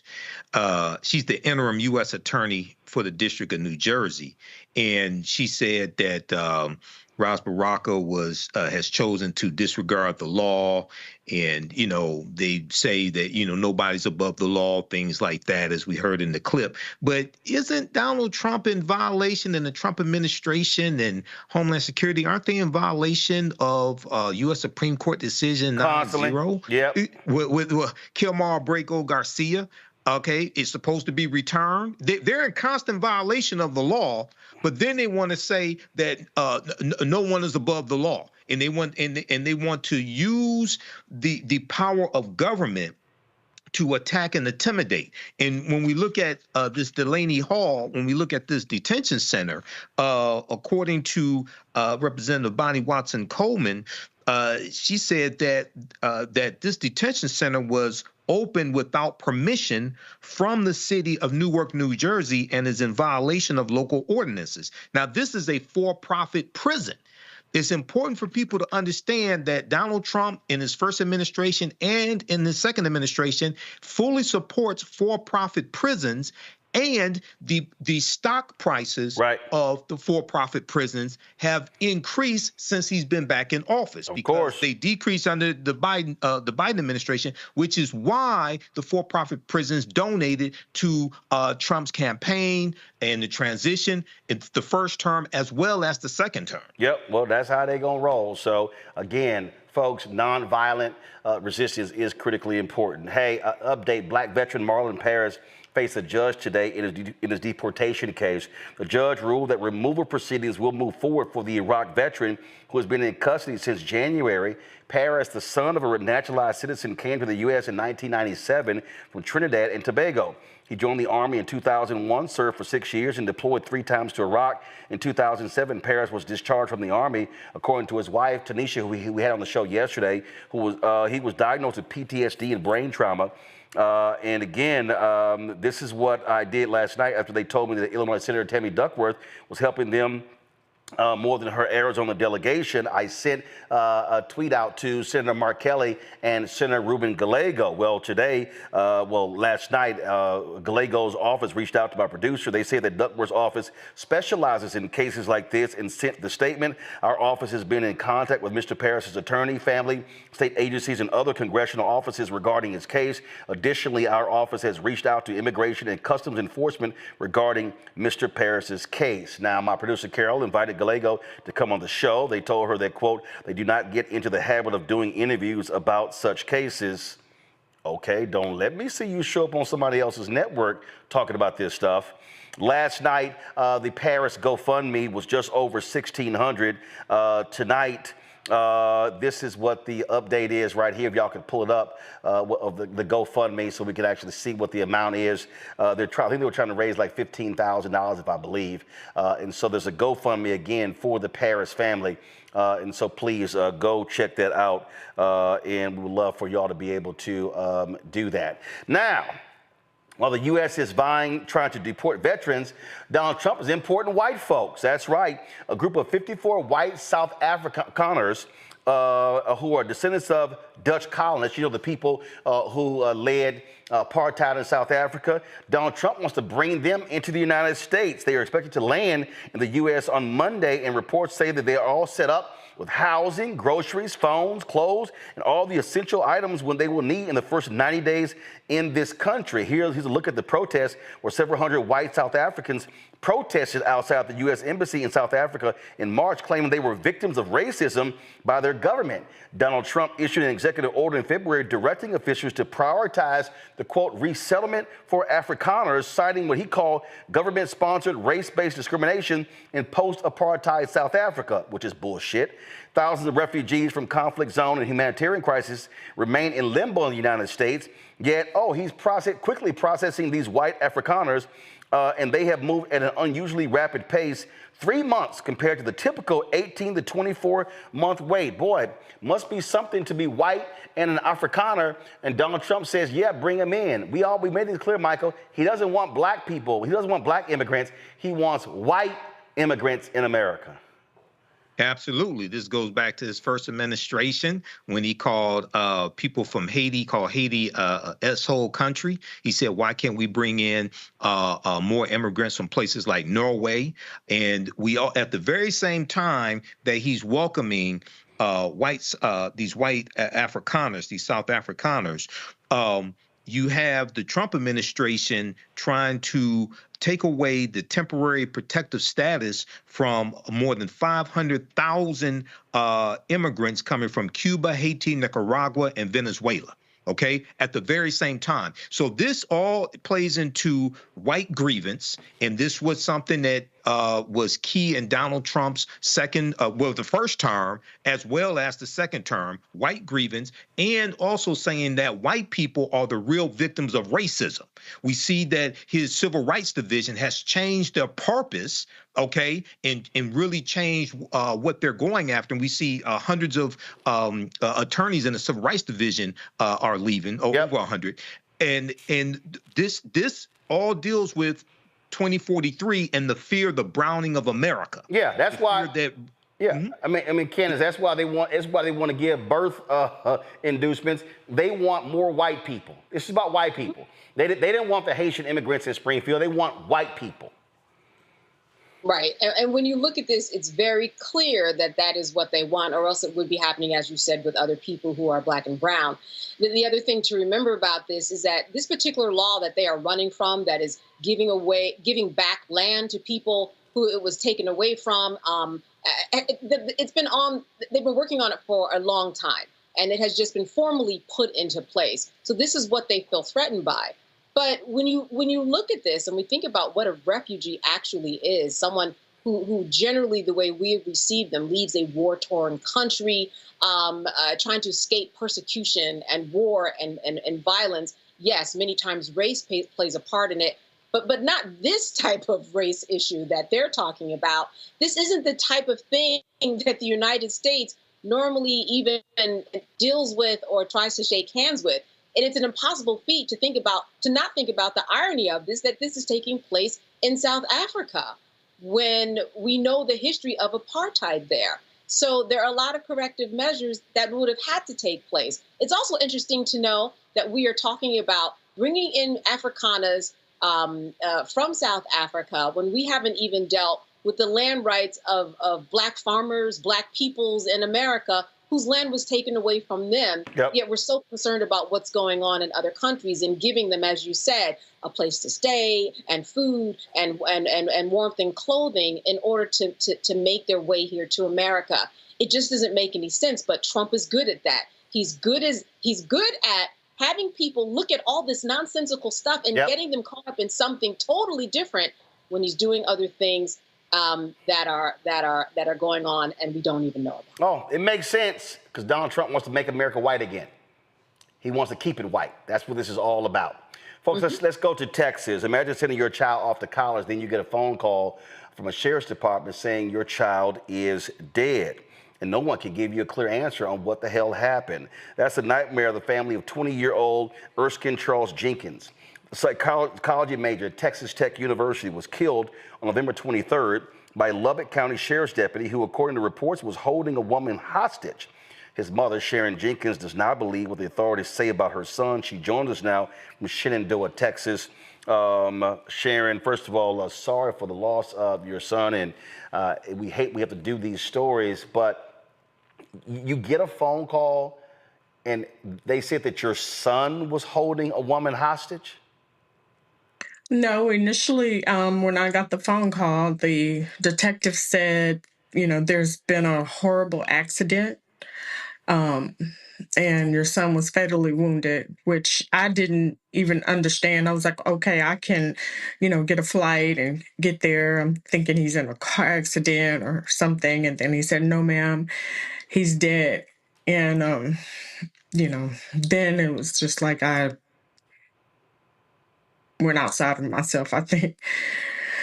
But he said he couldn't give me any details and that he would have someone else to call me back. The next person that called me was a Texas Ranger. And I asked him what happened, and he said there was a party and there was alcohol and possibly drugs at the party, and we evacuated the party, and everyone evacuated, and your son didn't listen, and the police shot him. That's what he said. So he said they evacuated, but your son didn't listen.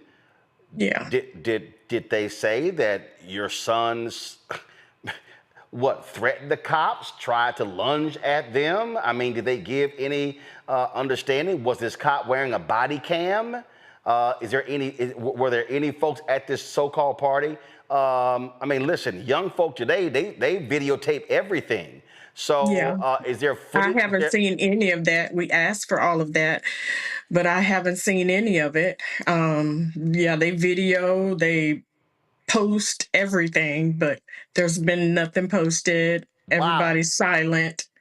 Well, that's weird because young people today record everything. Has your family, has your attorney been in contact with the DA's office, with the police department to try to get information? We have. He has. There's been several public information requests that have been sent in, and everything that comes back has been redacted. I think is the proper way to pronounce it, and that it's just an open investigation. So who's leading the investigation? The Sheriff's Department or the Texas Rangers? The Texas Ranger. And then I found out there was no investigation as to what could have provoked whatever incident happened in the house.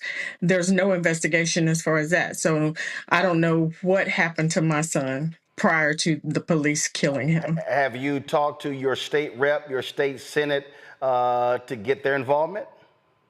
I've called several. At first, I couldn't get in touch with any of my state representatives in the Woodlands area. So I reached out to Senator Boris Miles, and he is in the process of trying to assist me. And then finally, I was put in contact with my state senator and by a close acquaintance. And I don't know. No one has given me anything. So your state senator hasn't assisted in any way?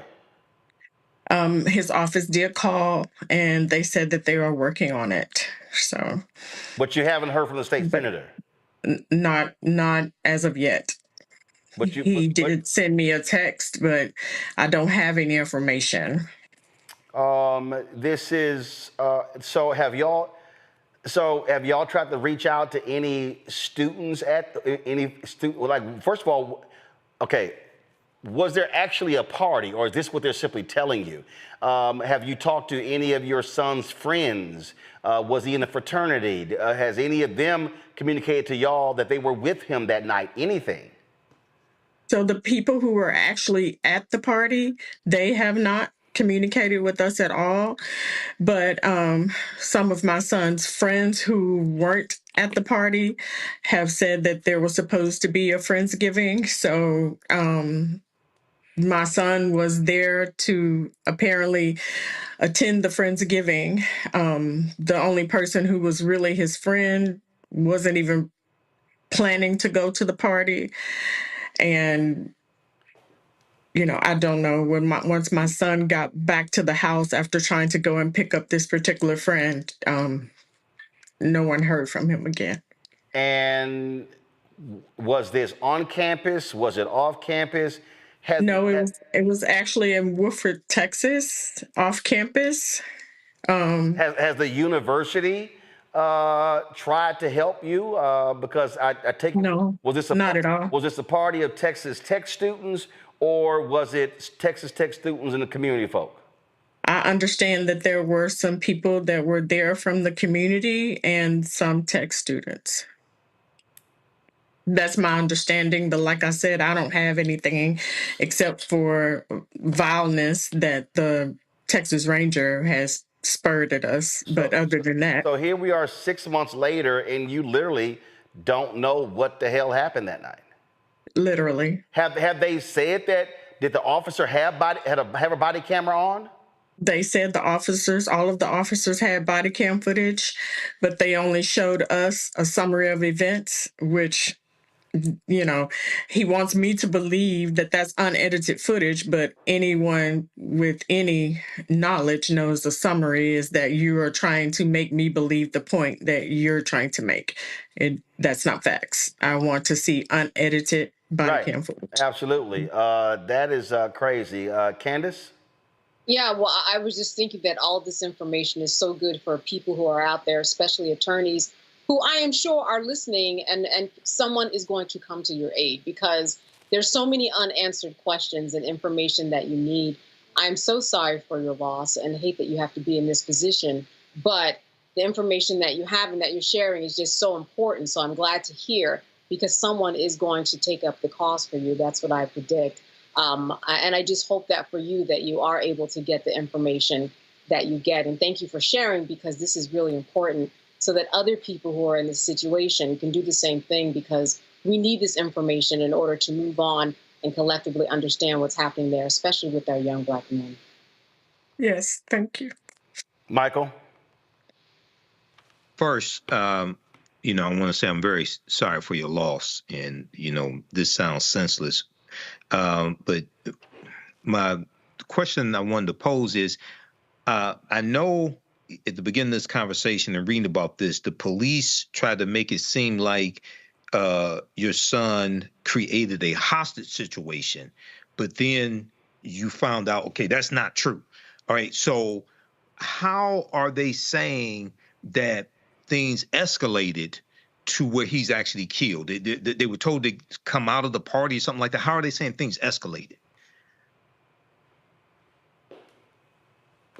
Honestly, they haven't really said much to us. The information that we've gathered, we've had to gather and pay for ourselves. And from what we've gathered, my son was in need of medical attention when the police arrived, and he was murdered instead.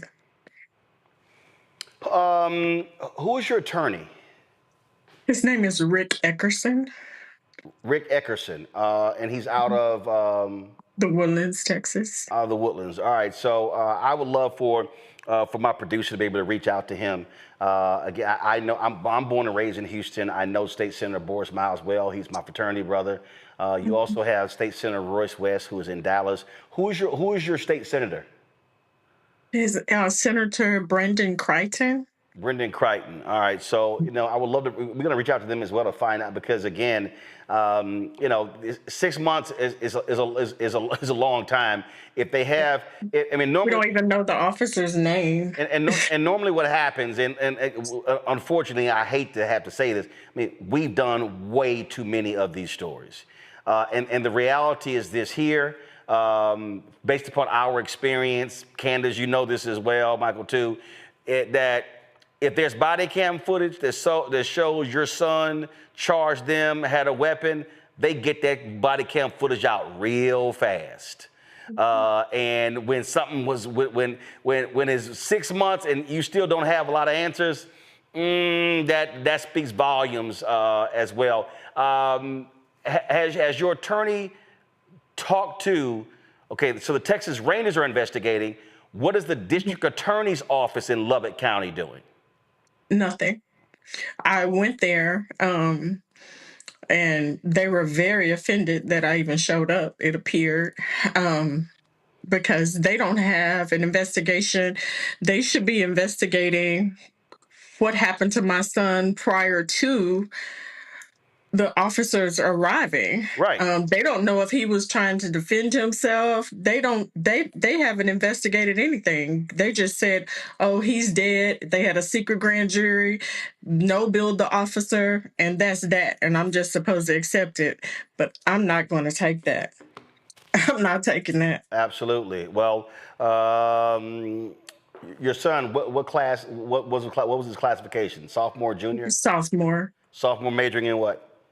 Psychology.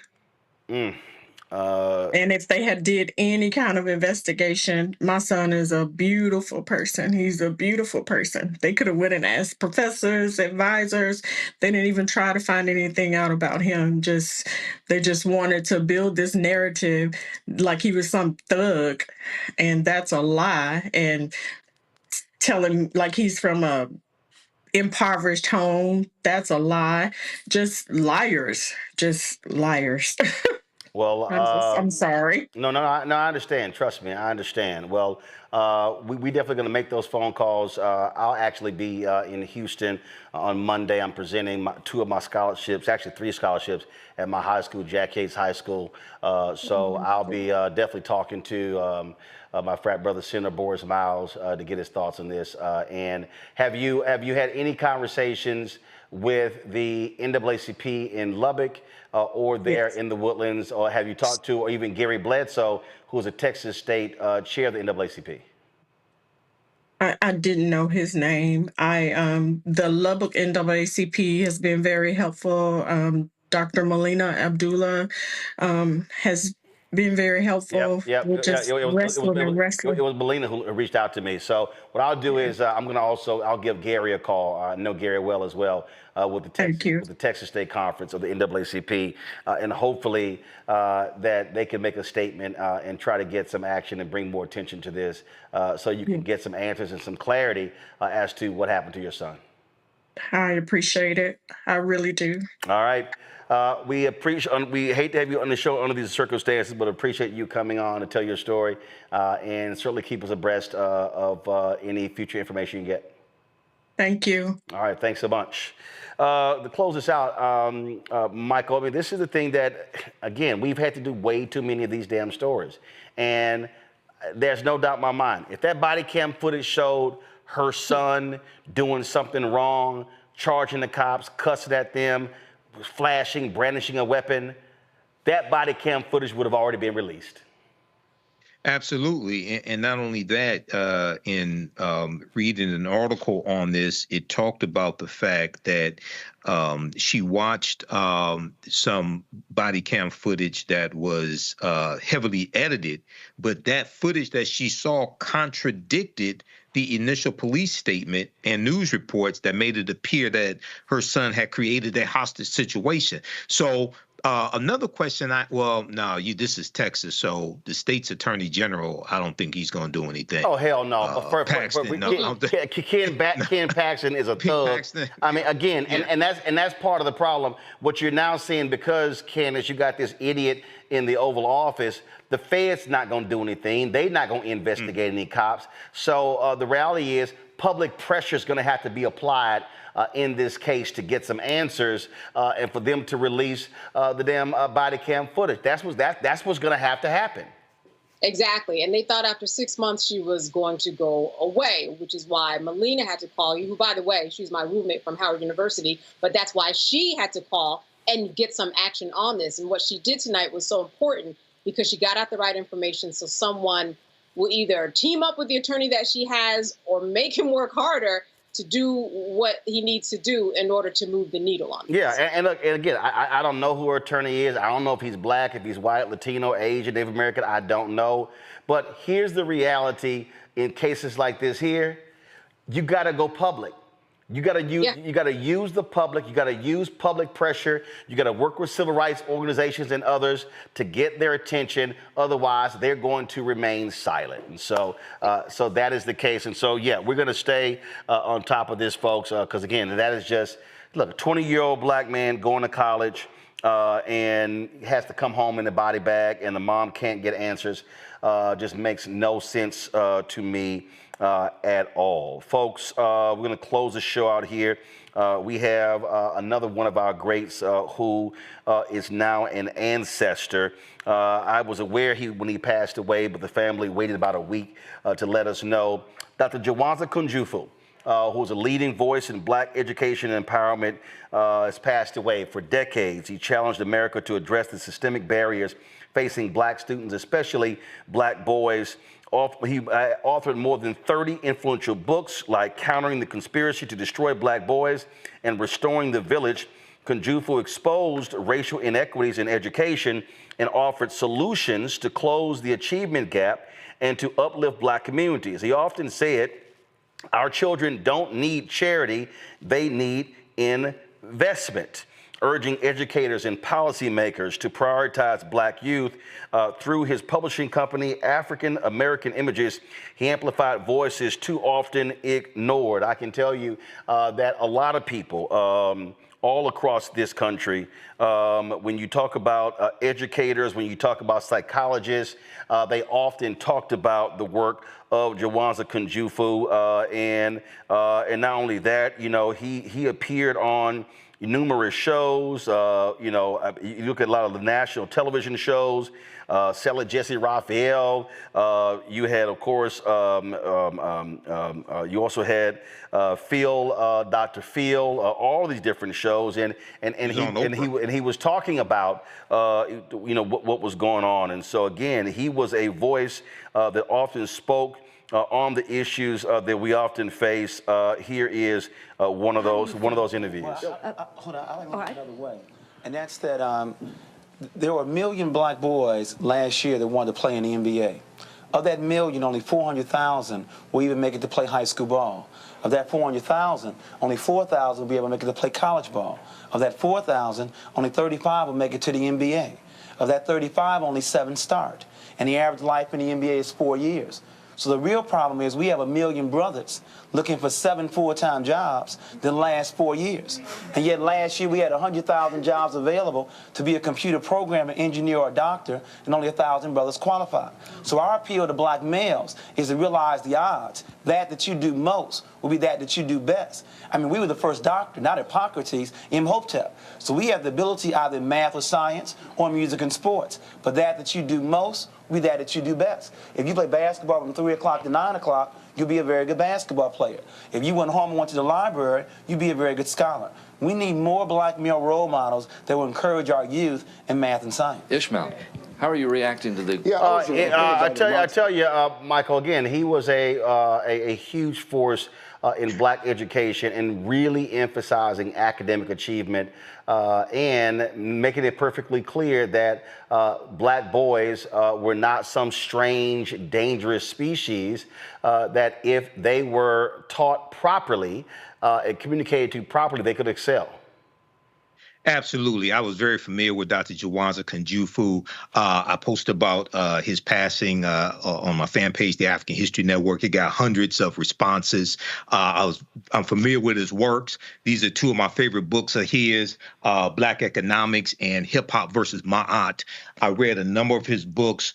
When I was in college, I got a chance to meet him in person when I was involved in organizing the International Detroit Black Expo here in Detroit. It's about 2008, 2009. He was a speaker there, and I told him personally that his books, his teachings actually helped me get through college, helped me to refocus because I was a business major, and he was one who combined African history with education. And also one time when I guest co-hosted the Mildred Gaddis show here in Detroit, WCHB 1200 AM. He was a guest on the show. So this is a big loss. I personally think he's really underrated as a scholar. I thought there would be more coverage of his passing because of how long and consistent he was with his teachings, and also his 3-part series, Countering the Conspiracy to Destroy Black Boys, was really fantastic as well. So this is a big loss, but people need to get into his teachings, buy his books. Indeed, and here, before I go to Candace, this is him on that same show talking about, and then which is why what we do is important, images, the images that we see. There's no question that there's a direct relationship between images and self-esteem. And he goes all the way back to Tarzan, to Superman, to Rambo, to Batman, to even painting the image of Jesus Christ as white. I mean, you can't separate racism from anything. So it's not unlikely then that you have Pope Julius commissioning Michelangelo in 1505 to paint Jesus Christ white. Images control self-esteem. Abraham Lincoln found out very early when you have 300 slaves on a plantation and one master, it takes a lot of work. Why don't you let them go? but don't teach them who they are. Control their history, control their images. Then you won't have to watch them. Whoever controls the mind will also control the body. Let's talk about the image of the black man in America when we return. Stay tuned.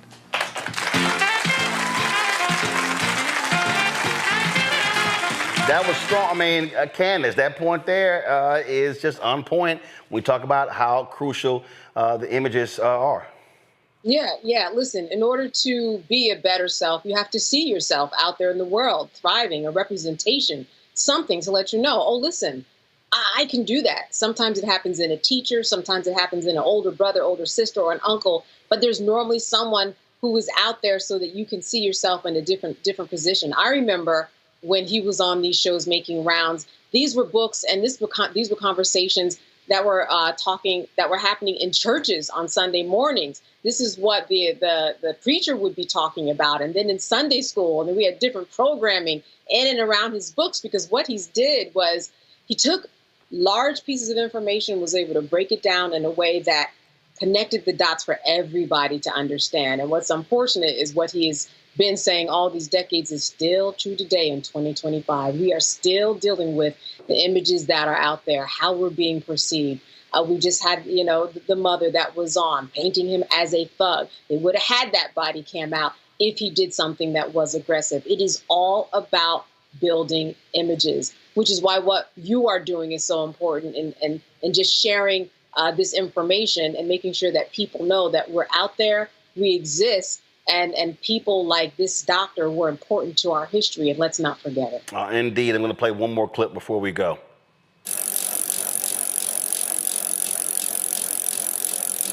On this edition of Right and Exact, Dashawn Farad speaks with world-renowned author and lecturer Dr. Jawanza Kunjufu about the plight of young black men and young black women, a subject that he has lectured on for over 3 decades. Dr. Kunjufu, given what we've seen over the past 5 years, I would say, with the recent killings of black men, or the recent unjust killings of black men by police officers, should we still be countering a conspiracy to destroy black boys, as you said, over 30 years ago? And if so, why? Well, unfortunately, the conspiracy continues, and one of my frustrations is that even with video cam, even with video footage of police officers violently killing our people, unfortunately, trying to secure justice in the courts, they keep using the position that the policeman was fearful of his life. And they use that, and have used it so many times, especially with in court with jurors, where they've been able to win. So our success, our efficacy in winning those cases is less than 20%. And that's with full footage of what took place. But as you know, this conspiracy goes beyond police brutality. I mean, if we just look at the homicide in my hometown, Chicago, where almost every year we're close to 1,000 black males killed by black males. But the conspiracy goes beyond that. I mean, the large numbers of black boys who are placed in special education. I mean, we're 17% of the students, but we're 41% of the special ed children. And if a black child is placed in special ed, 80% are black male children. In most cities like Baltimore, Washington, Detroit, Chicago, our graduation rate is only 50%. So there's some real challenges. So what does a black male do in this current economy with a criminal record and less than a high school diploma? How economically competitive is this young man going to be? What are his economic options if he has a record illiterate? I mean, only 12% of black boys are proficient in reading by 8th grade. The richest country in the world, for some reason, can't teach 88% of black males how to read. This conspiracy continues. We noticed that in recent years, Dr. Kunjufu, you've done, if you would. So, folks, Listen, Dr. Jawanza Kunjufu, a powerful force in our community, passed away at the age of 71, is now an ancestor. Michael and Candace, I appreciate y'all being on today's show. Thank you so very much. Candace, we'll be hearing from you with the Diddy trial starting next week, so look forward to that. So thanks a bunch. Folks, don't forget, support the work that we do. Again, what we're doing is, critically important. We talk about what we're doing.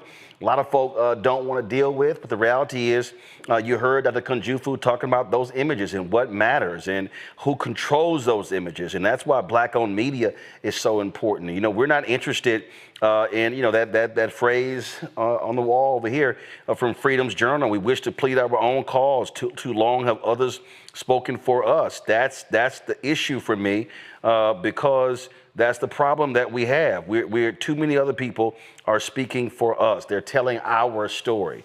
And we have to be able to tell our story, control our story.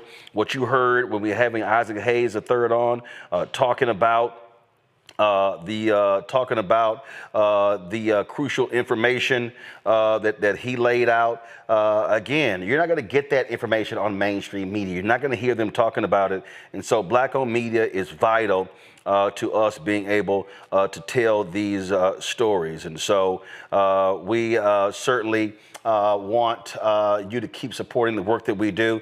Join our Bring the Funk fan club. The goal is to get 20,000 of our fans contributing on average $50 each a year. That's $4.19 a month, 13 cents a day. That goes to support this show and all the other shows on the Black Star Network. And also, we're launching some new shows. And so, I said how these ad agencies are not supporting Black-owned media the way they should. And so your support is critical. If you can't do that, you can give less. We appreciate that. If you can give more, we appreciate that as well. If you want to give via Cash App, use the Stripe QR code. That's it right here. You're listening, go to blackstarnetwork.com to get the Stripe QR code. You can send your check and money order to P.O. Box 57196, Washington, D.C., 20037-0196. Make the check payable to Roland Martin Unfiltered. PayPal is R Martin Unfiltered. Venmo is RM Unfiltered. Zelle, Roland at RolandSMartin.com. Roland at RolandMartinUnfiltered.com. Also, be sure to download the Black Star Network app, Apple phone, Android phone, Apple TV, Android TV, Roku, Amazon Fire TV, Xbox One, Samsung Smart TV. Also, folks, with a technical issue where our server crashed, and so we're going to be restreaming the entire show. Y'all missed probably half the show. We're going to be restreaming the show at 9 p.m. Eastern. So we normally do at 10, so we're going to have that for you very soon. So you can see the first half of the show. You missed some powerful stuff.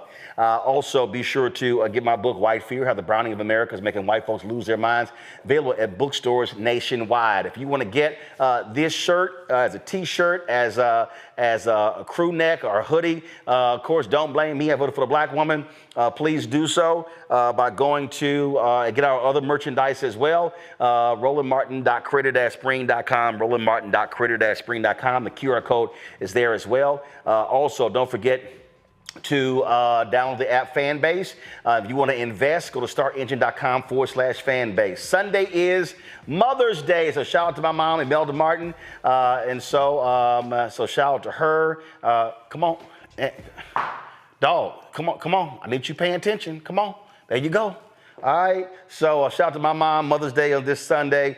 Of course, hope y'all have a great Mother's Day as well. And so that's it. I'll be broadcasting live from Houston on Monday, presenting my scholarships at Jack Yates High School, where I attended in Houston. So we look forward to that. It's going to be at 3:30 Eastern, 2:30. We're live streaming that, and I'll be doing the show from there as well. Folks, that's it. Hope you have a fantastic weekend. I'll see y'all on Monday.